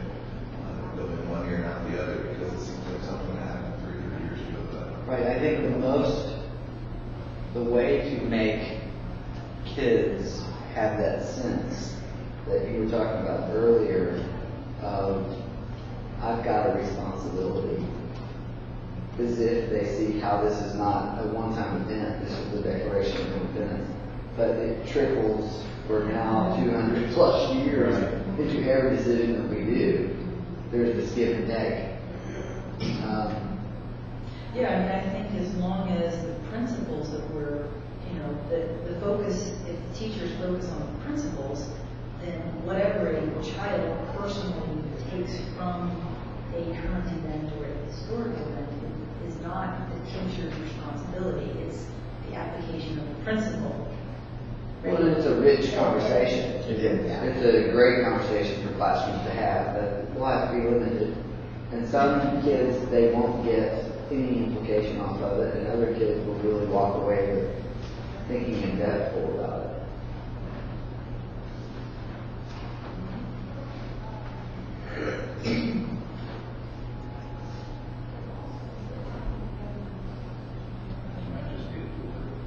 In depth. Poetic license, yeah. It is. So it sounds like a vote. We're all thumbs up. Are we all thumbs up? We got vote? Oh, we get the Kentucky. We're all up. All right. So what does this look like at 3rd grade? Well, it's state. Right. So would it be the Missouri Constitution? Like those Well, or do we not? I mean, the way the next concept, the next one down that is continued is about the Constitution. So I think that would be in the. Oh, in that one. Yeah. So B or A So- continued is all about the Constitution. So Right. my preference would be to stay on the Declaration of Independence in this one. First, these are the citizens of government carrying out constitutional principles. Is that the one you're saying is the next one down? Yeah. So it's A, continued, Yeah. and then we start talking about, it's all about the Constitution. So if we could, the way I think about it, we could stay on the Declaration of Independence, and what do we want at third grade young people to know, be able to do about the Declaration, about these fundamental principles? Just the principles, not necessarily the declaration, but that will come in fourth grade. Right, and not the text potentially, just the principle. I love the application of this principle. So have we articulated the specifics? So are the principles that we've given examples of are inalienable rights, government by consent of the governed, and Redress of grievances. So actually, in grade 3 currently, state the main purposes of the Declaration of Independence is concept C. In grade 3 right now. Because there's a whole concept which is understanding the main purposes of the United States documents, which makes me feel like that's what we're doing kind of at the top, but not really, because we're talking about specific principles, not purposes. But man, it's a fine line. Boy, it is. It's a fine line, isn't it? Yeah. Because the purpose, I guess the distinction would be the purpose. Wow, that's a fine line, isn't it? well, Principles are broad. I think it goes from naming them to explaining them. Mhm. Because even just Stransky's point is understanding of the main purposes of Right. the six documents. Right. So kind of, And the first one is just what are they? The first one's what are the big ideas in them. Right. And the second one is what's the purpose of having this thing? I mean, because it can be very simple. Let's state the main purposes of the Declaration. The main purpose of the Declaration of Independence was to separate the colonies from the monarchy. or to establish that we had done that. Right. I think it, to me, I think it's important because of the type of government that we created, that the Declaration is just that, a declaration of what we were done. It was an explanation of why we did what we did. Right. So that's a curious distinction. It's one that's worth thinking. The main purpose of the Constitution and the Bill of Rights. How is it different from the principle?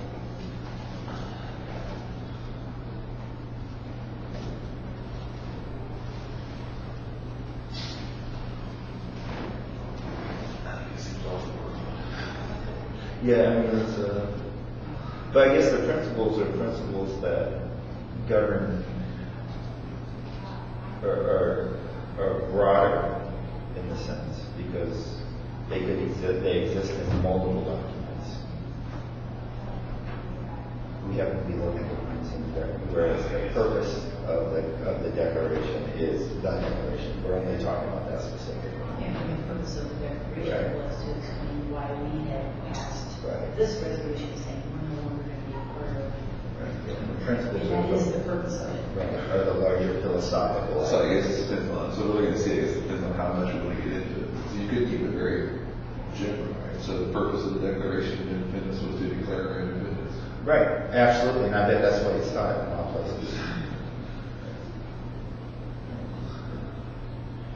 So anyway, maybe back to the main question, which is, what does this principles look like in grade 3 for the Declaration of Independence? And those principles being inalienable rights, government by consent of the government, redress of grievances. So what do those look like in grade 3? What do we want children in grade 3 to know and be able to do with those? And in grade 3 previously, that's where the Declaration is first mentioned. So I guess previously people thought that in grade 3 you could say that there's this thing called the Declaration of Independence. Right.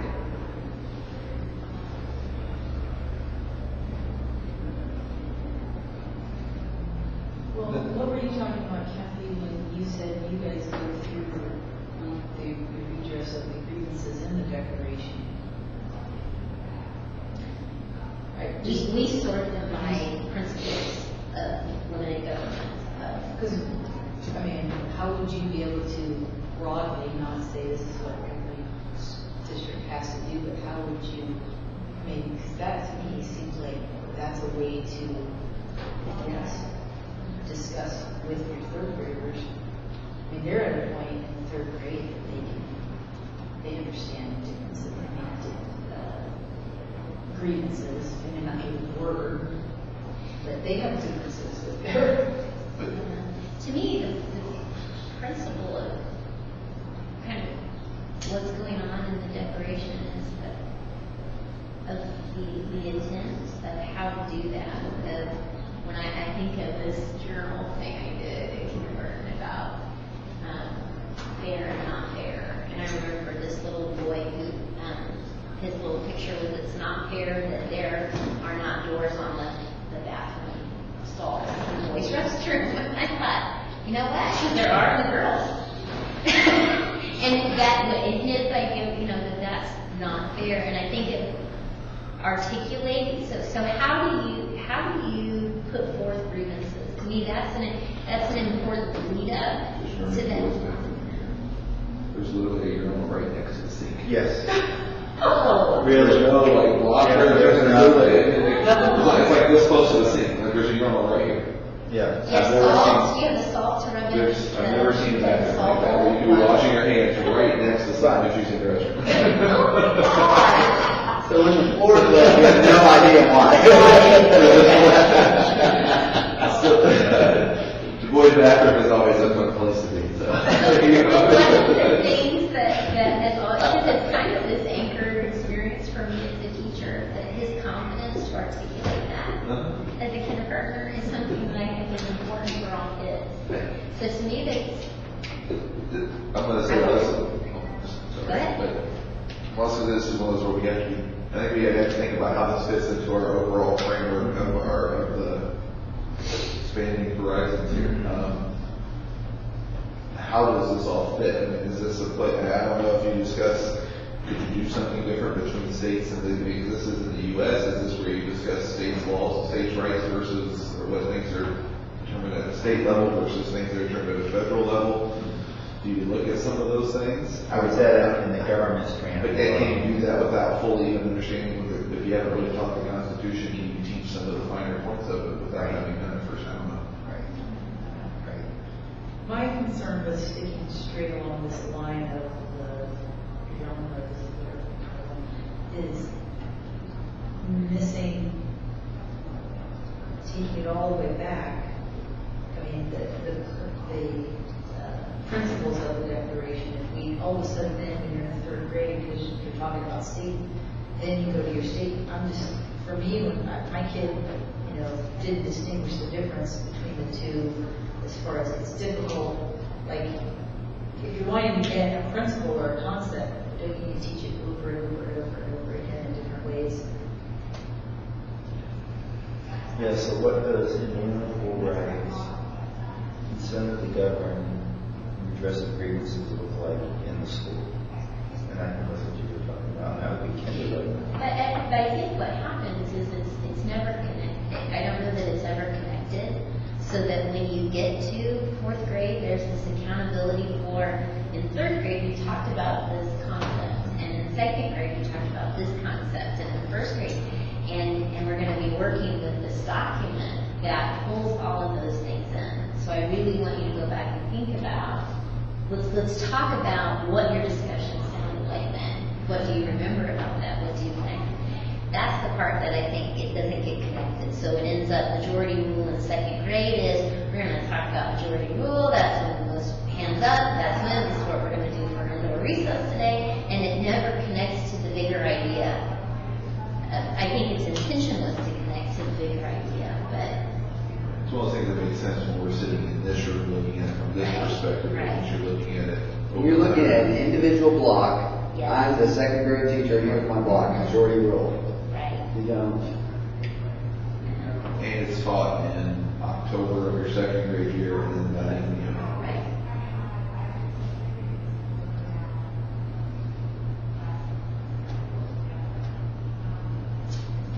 Okay, I have a question that I'm trying to figure this out, and maybe I'm just missing it. We talked about Declaration of Independence over here in 4th and 5th grade, and the principals that came from it. Is that what this A is all about? Is only about the Declaration of Independence principles? The Because first it just part. says principles at all. Will we go down The and next talk one is about the the Constitution Constitution. in the next part, kind of do the Yeah. same thing Yep. with it? Okay. See, I'm not sure that I mean, to me, the way that it's, like, if you look at the K-1 and 2 right now, the way it is, it really goes better with principles and processes of government. Absolutely. And because that's, Absolutely. So that's what I was saying. So I think. because if it's disconnected from the document, Yeah. it's not. Right, exactly. So what would, at the, say, the kindergarten level, what does inalienable rights, consent of the governed, and I think that's what they were trying to get to, but it's not really, grievances look like. Or do we, Is it really feasible to discuss those things separate from the document, honestly, in my mind? right, Is it really purposeful? right, are those blank, is what you're saying? Yes, that is what Are I'm there, saying. and maybe is there one right before that that says, this was this is the thing? the Which isn't declaration. to say that you wouldn't talk about some of those things in government systems, Mhm. but Yeah, no, I was toying with that too. because I honestly don't know with like a second grader, if the purpose is really about the document, you can't separate yourself from the document. I think in a way that carries over, Uh-huh. in the way that we would really like it to. ultimately. Unless you were to do it in a completely different way, and here is the way you would look at, I'll go back to it, because I haven't surrendered yet, just why, is the character at the part.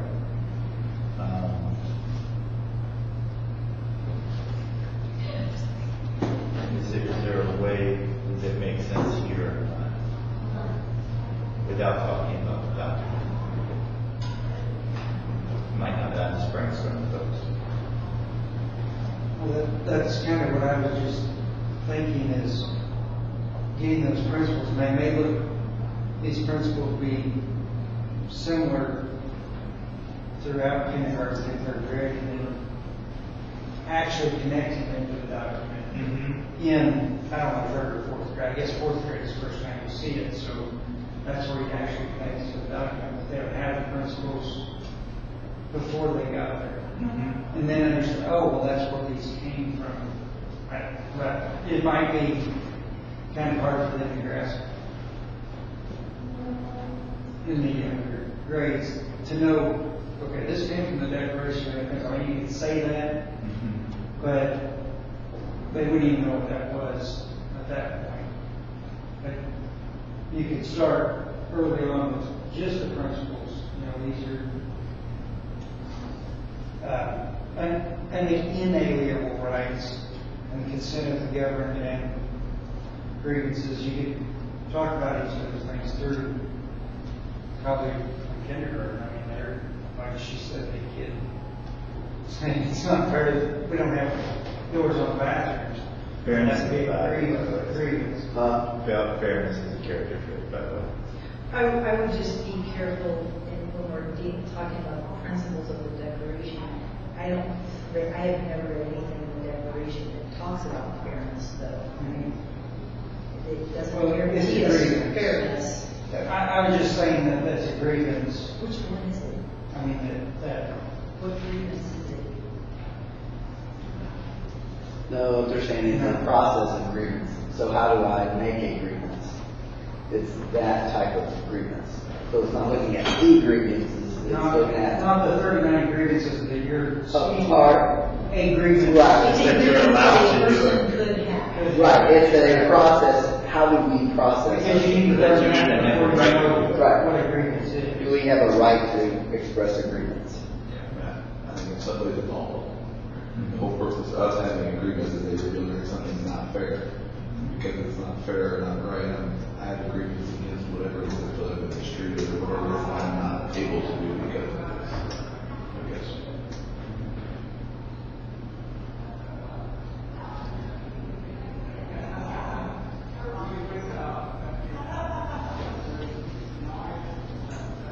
So how would we scaffold that down for third grade?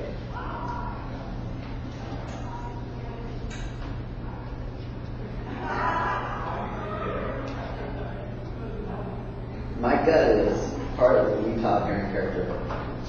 That's mine too. It's That's tricky. my gut. It's tricky. It's tricky, but that's the way teachers will fit it in. Yeah, it's tricky. So, Because if you were to break these down into like a character trait, such as inalienable rights, then you do end up with something about fairness, about respect for others.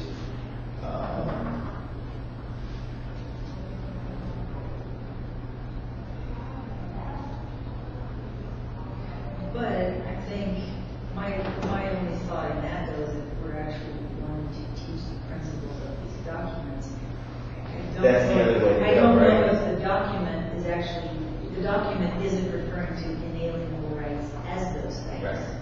So then you're not actually teaching the principle anymore. You changed it to something else. I think that's what Kathy was talking about, is Yeah. that if we're really talking about the principles in the document, well, are we talking about the document, or are we talking about the principles in the document? Because if you say it's the document we're teaching, then yeah, until they can read the document and interpret that text, we're kind of stuck. If it's the principle, Well, that is what the strand is. it's the principle expressed in the document. and you may But you end have up- to take the, I mean, you have to, I mean, Because the still- principle exists outside of that. Right, but the principle that the document is speaking of doesn't talk about inalienable rights, about, you know, those things that you were talking about. It's literally talking about, our inalienable right, that we were born with the right to be free. Which didn't start with the Declaration of Independence. That is correct. That was just where it started. But the point is, our declaration, all those things came about as a result of. And I think that's the distinction why later they have purposes. There's another strand that says purposes, and that one's constrained by this document. What is the purpose of this document? Whereas this is the broader, what is it, the big principle that we can see in this document. But we could also see it in other documents too, and we can see it in our lives. So this one is more kind of, I mean, but it's up to us to determine. The second grade one, the way it is, wherever it ends up or however, it's something like explain and apply the concept of majority rule in different settings. Because I think that one gets to the principle of the document, because you're eventually getting to the place of talking about majority rule in this kind of setting, within the framework of this in document. the context of this Yeah, document. but I think what happens in the classroom is that it only gets talked about in terms of second grade because of the wording. It only gets talked about in terms of recess or in terms of, I've seen classes vote on which field trip they'll take, or which, so it doesn't ever go to a bigger context to say that principle of majority rule happens across the United States in lots of different ways. It happens within the classroom, it happens within your city, it happens within your state, it happens within the country. You know, that this principle is applied in different ways. But so, The challenge of the majority rule isn't really a concept that we're pulling out of the Declaration No. of Independence. Can I go back? Why? I think Aaron asked me, I missed it. Why is it just a declaration?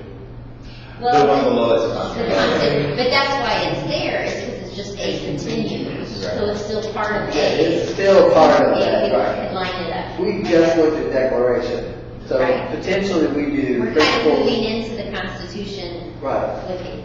Yeah. Principles doesn't read. It also has the Bill of Rights as one of, as As a another part. third. Yeah. Right. So maybe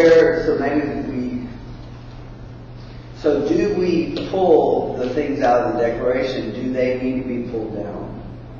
Or do we move on to Constitution and Bill of Rights and then determine which ones need to be pulled down? If A is just all of those pieces, the Declaration, the Articles of Confederation, the Constitution, if that's all A, then which parts do we work backwards with? 'Cause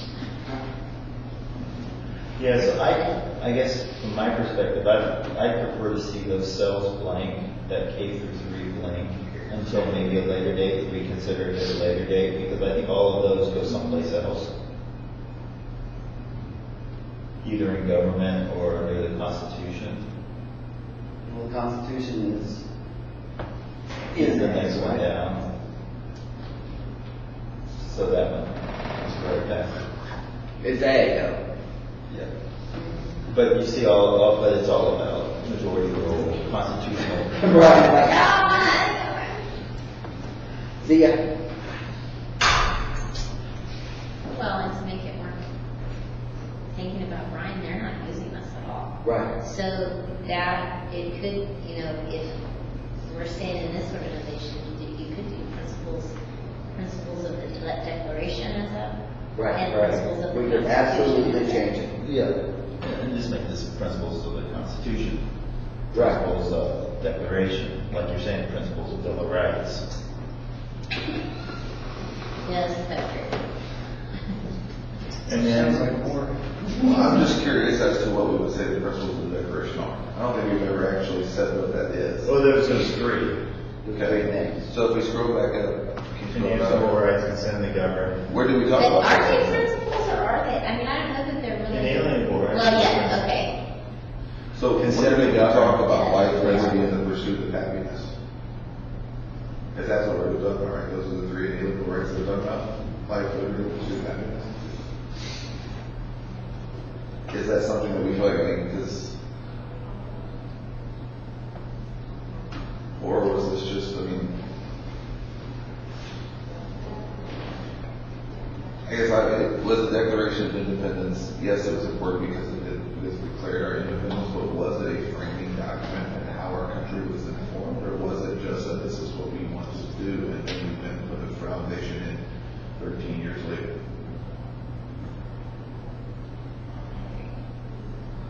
Right, I would lean towards that. I don't know that.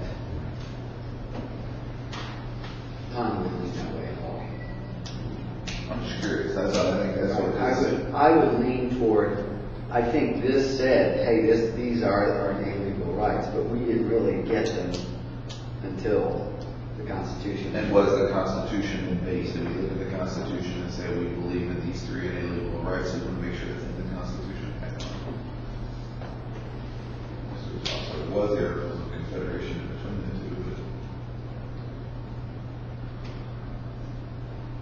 But the driving concept was we all have life, liberty, and pursuit of happiness. And they're given by the Creator. And you've taken those from us, so we're declaring our independence from you. In some ways, I think the lower grade ones almost fit better with relationships of individuals to groups and institutions, because that idea of common good is really about that. That's at least how it started. And the idea of majority rule is really about that. It's my relationship to these groups and within this group, how do you make decisions in these groups? It's really, Which is in what strand? but, all that has a but.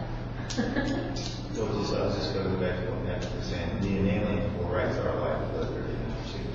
Right. So, those are when we're teaching. So when we're teaching, what are the inalienable rights? What are the principles of inalienable? It's a 2-part question, right?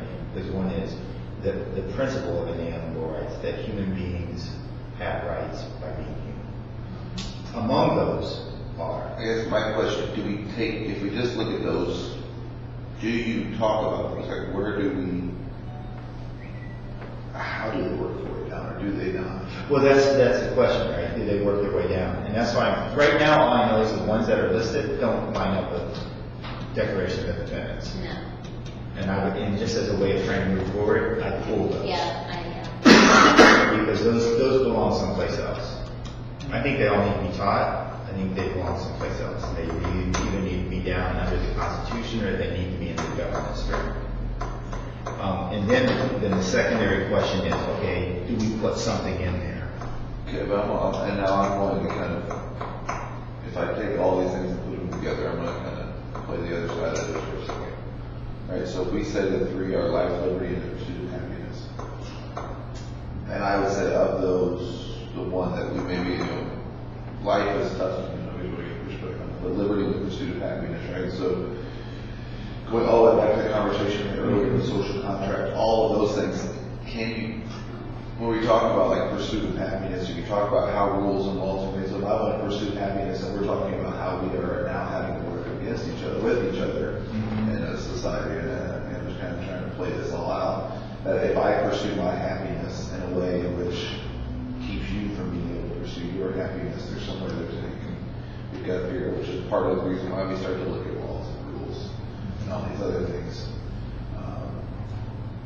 I'm just kind of, but I think it's still, those are all do kind of play in together. Mm-hmm. And that's when we used to do our classrooms as we were fifth grade. We actually formed a classroom with rights to the Constitution. Yeah. And one of us always we want to have the right to have fun, and one of us always we want to have the right to learn. And so we would talk about how if you're having fun, and by you're having fun, you're taking away someone else's right to learn. You're now infringing upon each other's rights, so we have to look at how these things all play into each other. So when we're talking about being able to pursue happiness, what kind of things might that entail, and how do we come up with things with our pursuit of happiness? Well, that becomes the discussion of why we have a constitution. Right, that's what I'm saying. So do we take those things and actually play them down into discussions in which kids could have about whether it's around rules and laws and those things about how do we, as a classroom, think about pursuing happiness versus little John pursuing happiness. Mm-hmm. Yeah, you would hope it wouldn't be taught in isolation. Yes, we would hope. That becomes a seamless conversation. Right.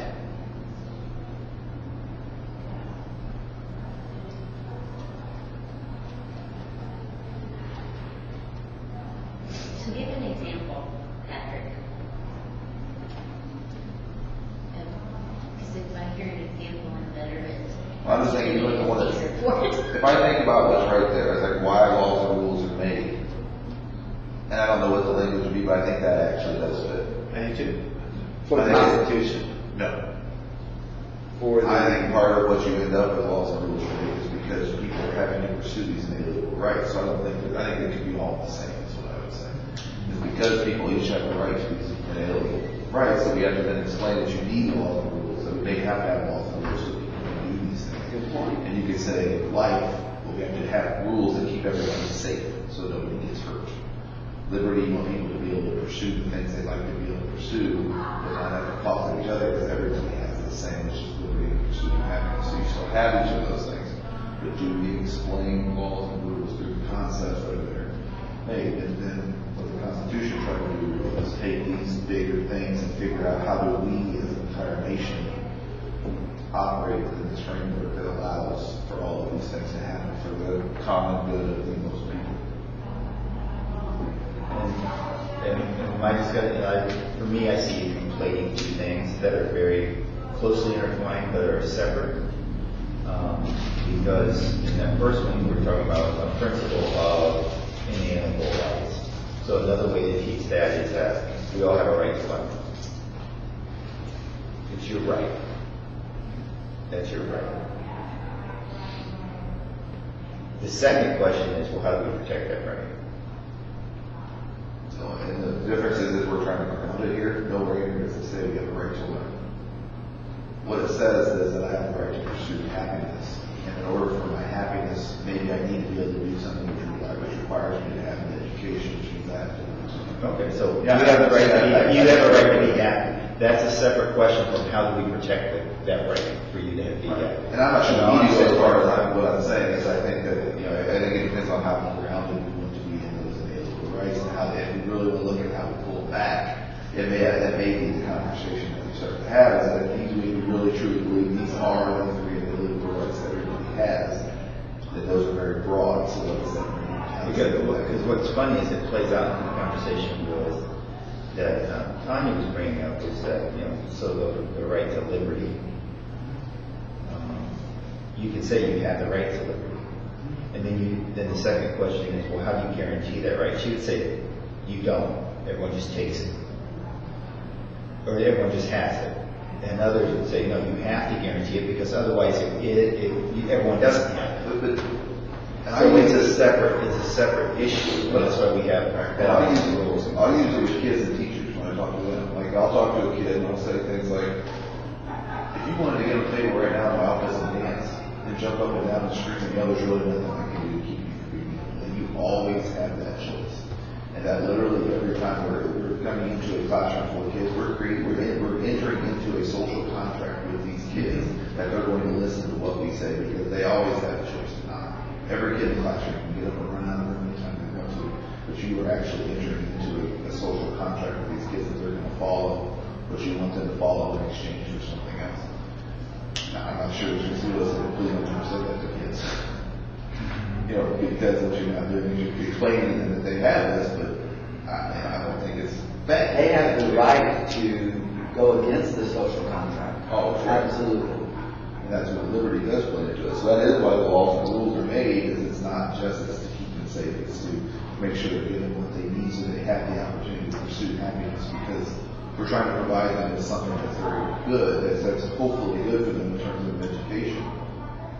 But I'm not sure if, do we ever actually say that to kids? I'm not, can't take for a concrete example. I don't know if you can tell them how to write it in here. Tell them how to write it in there so that teachers have that conversation, or to tell us that that's what we're doing with why laws and rules are made, which is, if you ultimately look from those inalienable rights, I do think that's part of why we're looking at those, is that laws and rules are made to make sure, that we're trying to figure out that people have these laws and rules, but if my pursuit of happiness inflicts upon your pursuit, that we have to figure out something to come up with. Tanya, we were discussing the life, liberty, and pursuit of happiness. And so does that really identify why laws and rules are made? Is a foundational piece. If we are pursuing happiness and we have life and we have liberty, then that is a part of why we have to make some rules, or why we have to make some laws, so we can do those three things.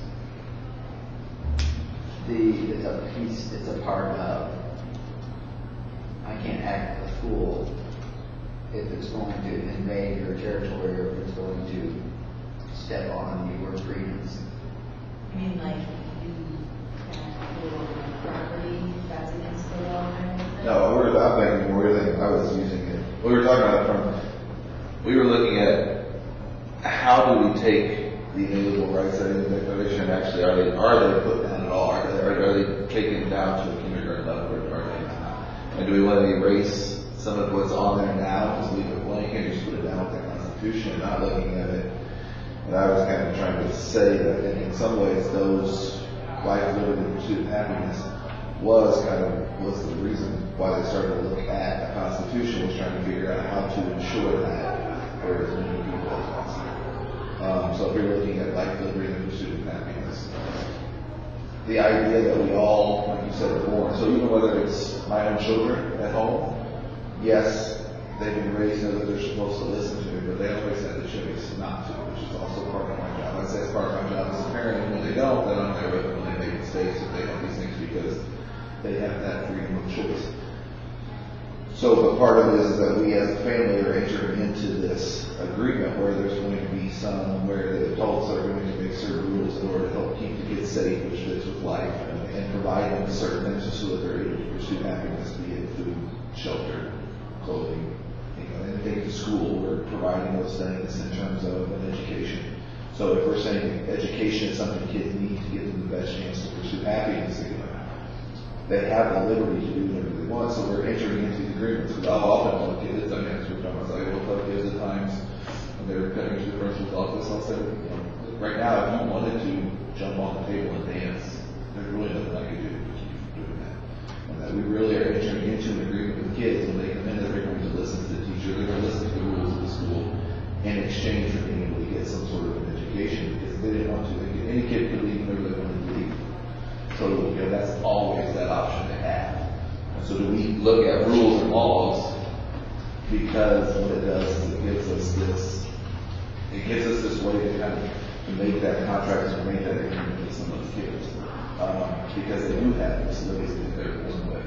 And so we're working in rooms around rules and laws so that we can try to make sure that everybody, we're helping to enforce those rights. Like when I used to teach fifth grade, we would create a constitution. We didn't come up with what they had the rights to. And so they would say things like they have the right to learn, they have the right to have fun. And we would often talk about the fact that, yes, you have the right to have fun and enjoy school, but if your right to have fun and enjoy school takes away their students' right to learn, how do you come up with a way to make that work? And so I was just kind of brainstorming, is there a way to take those inalienable rights and make sense of it down? You know, what does it look like, right? What does an inalienable right look like? Maybe we take an easier one, redressing grievances. What does that look like? The right to be able to say something's not fair. But can you have a grievance without having to have some sort of right that's been infringed? You have to agree with something. Right. So what would it look like if we were just to say, let's just, before we argue about, what are the rights, and it's not what are the rights, it's the principle of rights. It's the principle of opposing when things are wrong, of saying that something is wrong. That you can do that.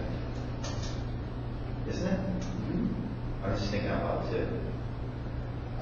What would that look like in a school?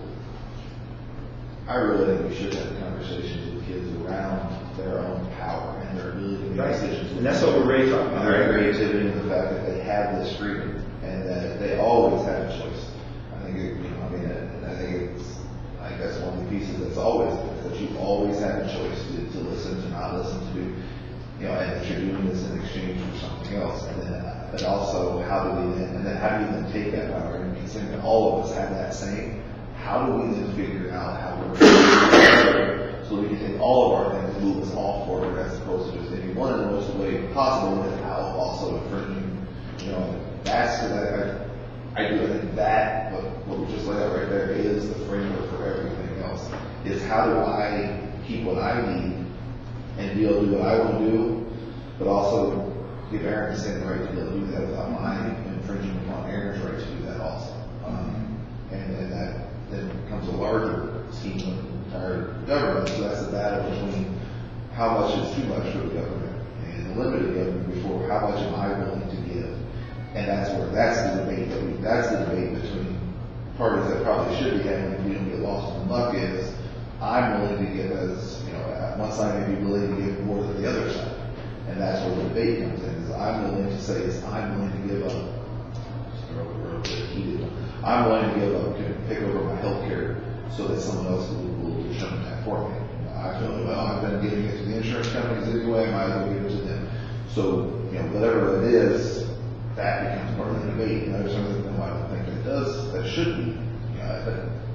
So I think that is actually the framework. I think somewhere we don't necessarily give that talk to the kids about we say in a very inspirational way, you are the light that shines, or you have all the power, don't let your power be dimmed, and do make great choices, but do we ever actually explain that yes, you always have that choice, but then we have to figure out how we as a classroom community, or we as a whole community, I think that's how it fits. How do we as a family, how do you and your family make sure that you're moving forward in what's best interest for the family?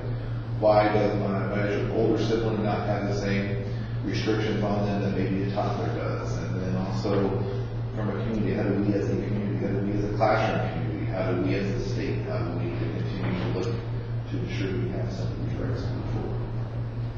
How that looks in the standard, I'm not sure. But I do think those are the conversations I think we should be having with kids around their creativity, their power, their ability to do things, and also why it's sometimes good to do things together. And for me, it works out better to have that conversation under the Constitution strand, because that's kind of the implementation of these rights and the balancing act that we try to do with the rights versus the principles themselves. I think there's a lot of stuff we can talk about we don't, that conversation we don't have with children a lot of times about the right to their own, they themselves have a right to their own safety and well-being. And that, it's an important lesson to teach children that if someone's infringing on that, Or if they see someone infringing, because I would say my kids a lot, that if you see someone that's having their rights infringed upon, that I expect you to speak up for that that's person. exactly right. That everyone has those rights to their own personal safety, for instance. That's part of the first responsibility. And that would give us a place to talk about that general principle. And then what does it look like in practice? For me, is what the Constitution, the Articles tried, and that they have moved the line a little bit more to the Constitution. Most of those documents were really trying to put those principles into practice into government, into rules and laws and institutions. I probably see it a bit differently. I mean, I don't see, at least when we're talking about principles of the actual Constitution, trying to see how that, I just can't get out of my mind that the Constitution wasn't designed to limit our rights. So to me, I guess to me, our founders believed that we had the ability within ourselves to limit ourselves rather than having a government force the limitations, which is what laws and rules do. I'm not saying you don't ever have any laws or rules, but to say that, to me, there's a line there saying that government makes those laws and rules because we can't do it ourselves. And maybe I'm misunderstanding what you're saying. I don't know. Because I cannot equate my home, how I am as a parent to any kind of government law or rule at all. Because I just don't see myself in that same. I don't make a contract with. I'm not making a contract with my kids that I am going to teach them these things, and if they don't do them, then we're going to talk about But they really do. They have a choice not to. They do, but they also have the choice to suffer the consequences of it. Right, and that would be the same as any law. You have the choice to either follow the law or not follow the law. If you don't follow the law, you're going to face the consequences. Well, yeah, I understand that, but at the same time, I don't think that the government creating laws is is a principle of our country. But that's the whole thing. Part of what the Constitution does is gives who determines what laws are going to be made, gives the checks and balances, the whole legislative branch that was It in gives the Article limits 1. to what the government can do. Right, but they formed the legislative branch. They actually created the whole process Right, it created the process to limit their ability. to make a law. I mean, it's the legislative branch, it's the legislative. That's what I'm saying. I'm not saying there's no. Throughout history, there's always been laws. More laws, whatever you want to call them. I'm not saying you don't make laws. That's not a part of it. I think, to me, the principle of it is just different. I really think when I'm listening to both of you, it sounds like you're saying the same thing, you're just looking at it different. It sounds to me that way. Because what you're doing in my head is you're emphasizing A, which is limited government, where you're thinking of it through B and C, and where how those, we have to have those for everyone to have equality. I just think you're looking at a different bullet point of the same thing. Because I completely agree with you that the Constitution is all about how we limit the government and give individual rights. It's both of those things. It's how we do that process. Guarantee individual rights. Right. We guarantee individual rights and have a limited government in doing that. Because we're trying to get away from this monarchy where they told us what our rights were. So I think we're saying the exact same thing. We're just getting hung up over semantics. Well, I think the Bill of Rights may be different than the Constitution. I mean, they're a part of it, I guess, in some ways, but the whole idea, And that's the next one. because in the in the Constitution, what they're saying is, I don't necessarily think they were going to say, here's how limited your government should be. I think they are saying, look, whatever you determine in the future you want your government to be, we're going to create a system that allows for representative government. People vote on, these are the people you're sending to make these decisions so that you can then determine how limited you want your government to be in the future. Because what the future is going to look like is different than what it may look like right now in 1789. So part of it is create a structure that should last over a period of time so that the people will make that determination on how limited or not limited they want it to be through using some of these other things, these other structures, be it rules, laws, majority rules, minority, whatever. So we put these other structures in place so that the society of the future can also still be making the same determination that we're able to make for ourselves right now. And so there's always this construct. And so I'm not sure, I guess that's, to me, it's more of a structure than necessarily is any sort of a overall philosophy of this is what it should or should not be as a country. They may feel this way, but I also think all the way through the amending process, part of what to me was the genius of the Constitution was this understanding that there may be things that people in the future think should be different.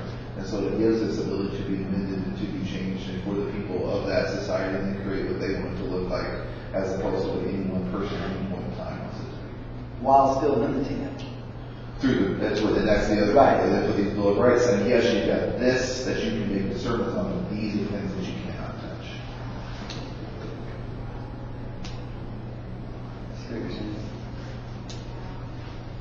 Well, we want to try to tackle where we are right now, grade 5, about the Constitution, identifying important principles in the Constitution.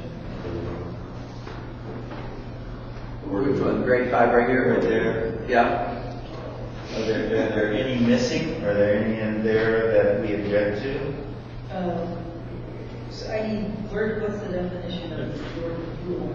Oh, it's in there. I'll tell you. 51. More than 50%. Basically. Majority rule refers to a pattern of decision making where decisions are made by a vote and a decision requires the support of more than half of those voting. So is that referring to, like, when we're talking about the Constitution, article of the Constitution, where 2/3 is required? Yeah, for some votes. But simple majority is required for others. Yeah, there is a majority rule, but there are also minority rights as well. That's why they built it there. Although it's curious that in the glossary they only give us a majority rule, they don't explain what minority rights. They don't explain minority rights. It's not in there. It's not. Well, yeah, but it's not bolded. Right. Because both are embodied within the Constitution. Both of those principles are embodied within the Constitution, not necessarily the federal state.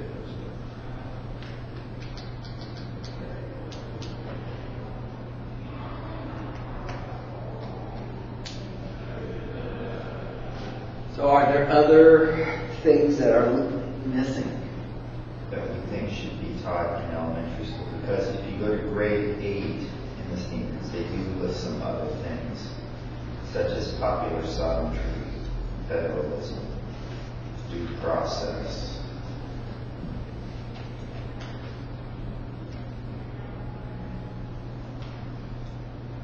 And again, these are kind of principles that were in the Constitution. Right. I think that by grade 5, we should be touching on these other principles. First of all, I guess we said that are the principles listed ones that we think should be taught, that are in the Constitution should be taught by grade 5. I'm perfectly fine with myself. Just to educate me, where is, I mean, I know the 2/3 voting, where's just a simple majority? Like, if I'm reading. I don't know that I can tell you the article specifically, but I'm sure there's one in the, in terms of the legislature, how the legislature is supposed to work. How the Constitution. I don't know one. Maybe I should.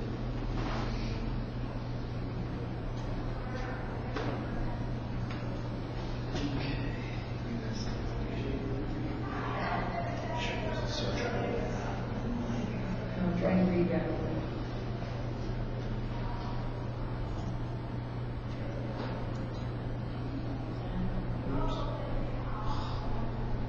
So the majority shall constitute quorum to do business.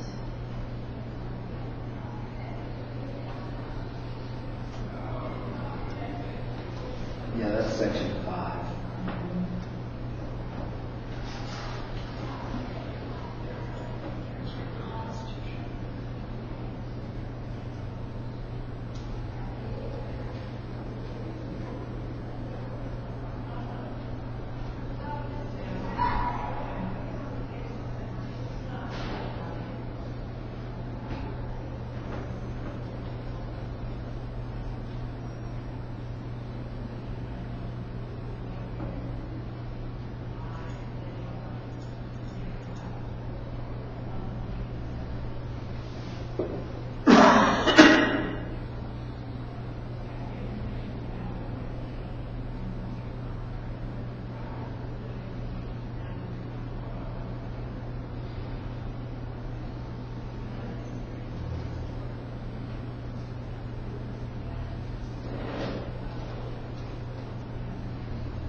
Person having the greatest number of votes shall be the president. If such number be a majority of the whole number of electors appointed, if there be more than one such a majority and have an equal number of votes in the House of Representatives. So the majority is introduced there.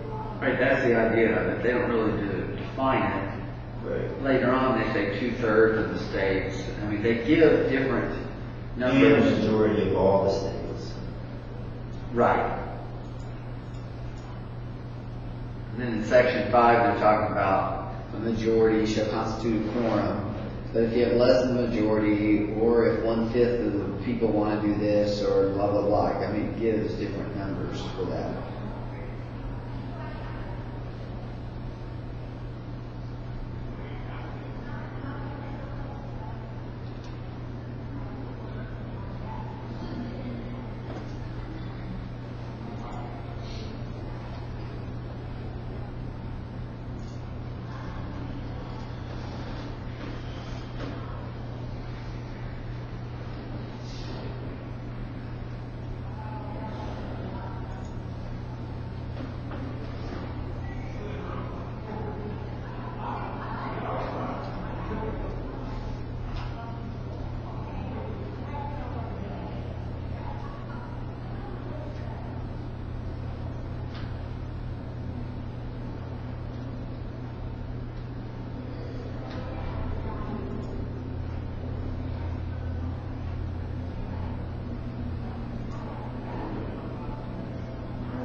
funny, you know, the word Majority in the Missouri Constitution is used 80 times. How many? 80, 80? yeah. And in the U.S. Constitution, it's used 5. Isn't that funny?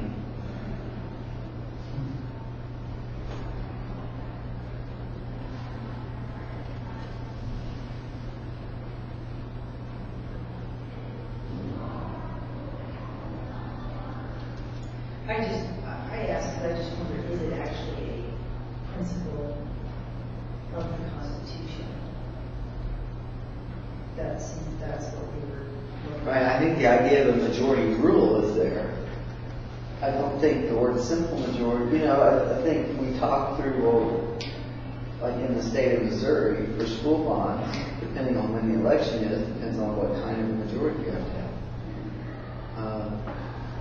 There are some simple majorities, there are some super majorities. It depends on, so I'm not going to run a bond at certain times of the year because I have to have more people say yes.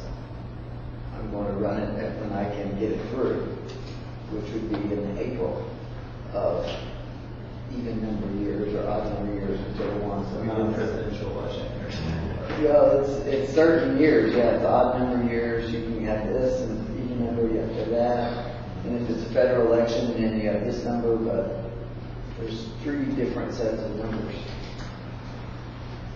I think that changes. I mean, K-5 kids can't understand that, but the idea is you have to have a majority, and you determine when the majority applies, or what kind of majority applies.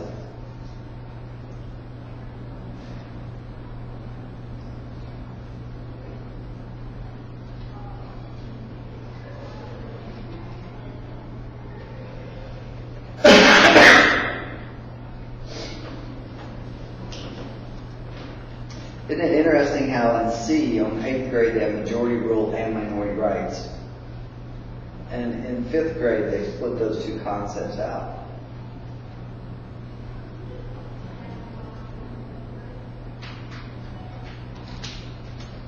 We really didn't know what they meant by that. 'Cause I look at the majority rights and I go, what does that mean? And here's the definition that we give.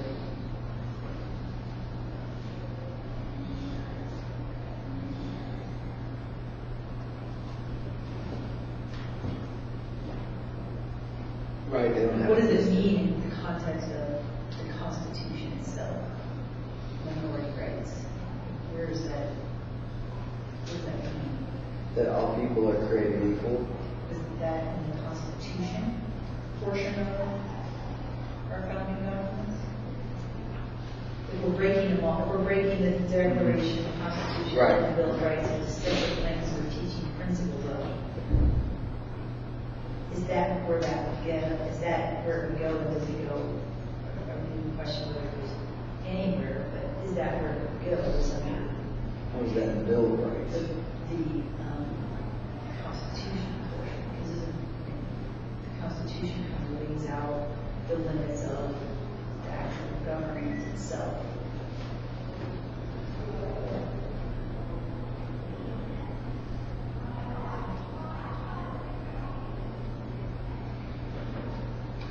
Does anyone else can?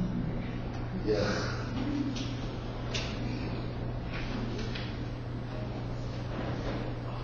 $25.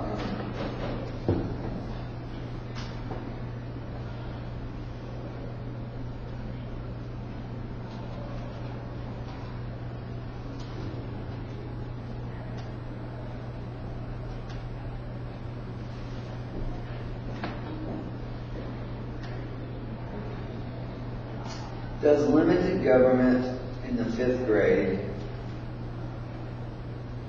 do we assume, we just name it different, we call it popular sovereignty and limited government in the 8th grade.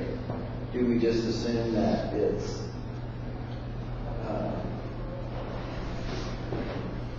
do we assume that it's just inside that?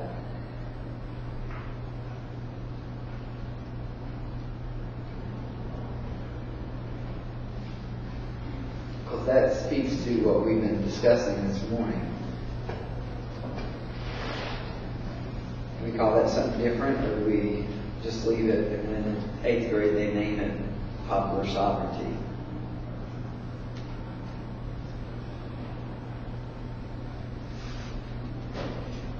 It's the first time I've ever heard of the term popular sovereignty. You know, Yeah, the rights of the people is who govern.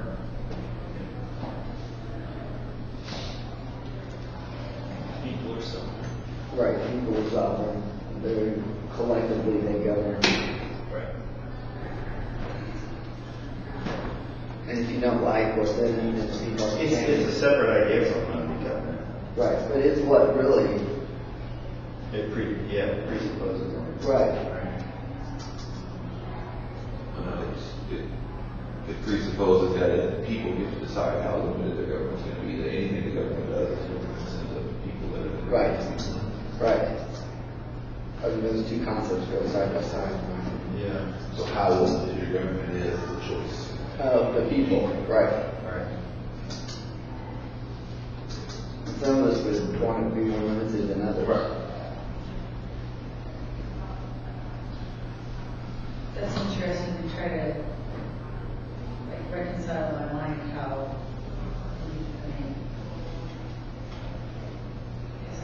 when I read our documents, I read our founders and those things, I don't think like that. I don't think they thought, oh, whatever the populace of that day thinks is best. They just thought everyone had, they believed that everyone had the right to pursue life, liberty, and happiness.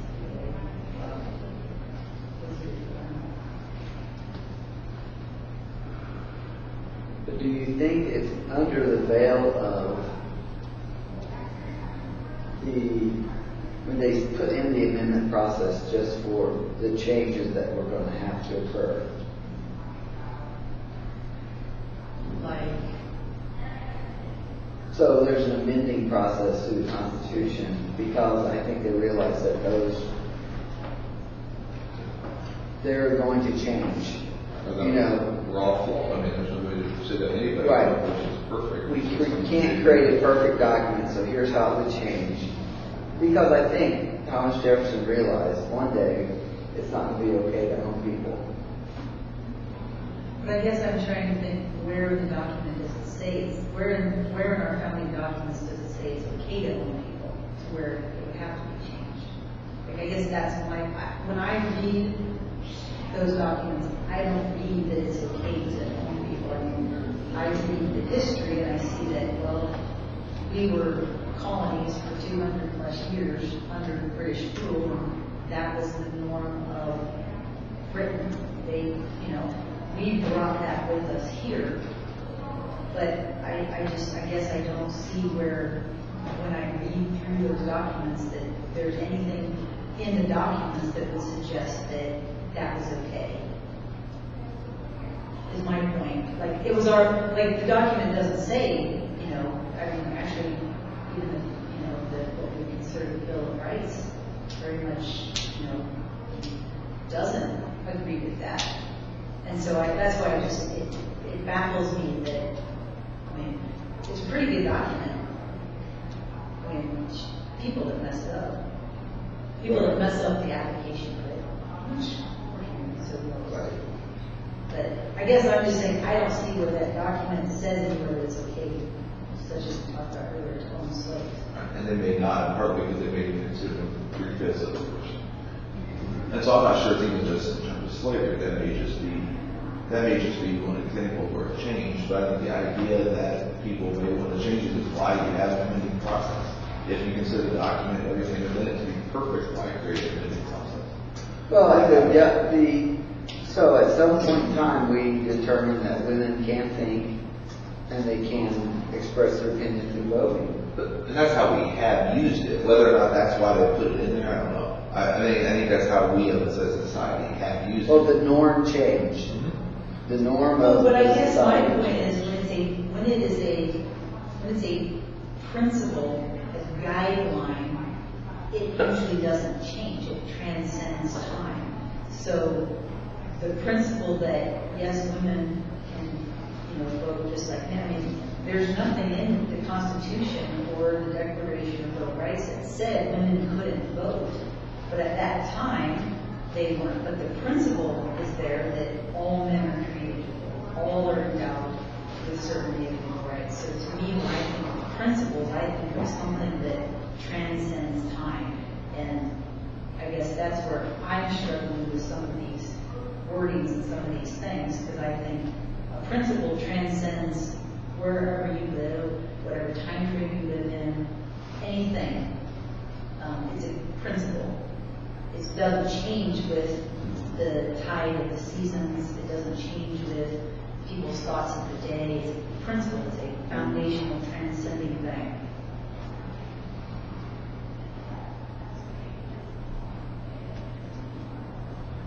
So are we discussing whether popular sovereignty should be one of the principles that was included? That was the original question, yes. Then we just talked about principles in general. So I would argue that it probably should be a separate and limited government, because within the Constitution, Section 2, it literally says that the House of Representatives shall be composed of members chosen every second year by the people, which is the whole idea of popular sovereignty, why the government is formed and how there's a power of the people to choose. Does it not say the whole number of free people versus By people of the several states. Yeah, it just says,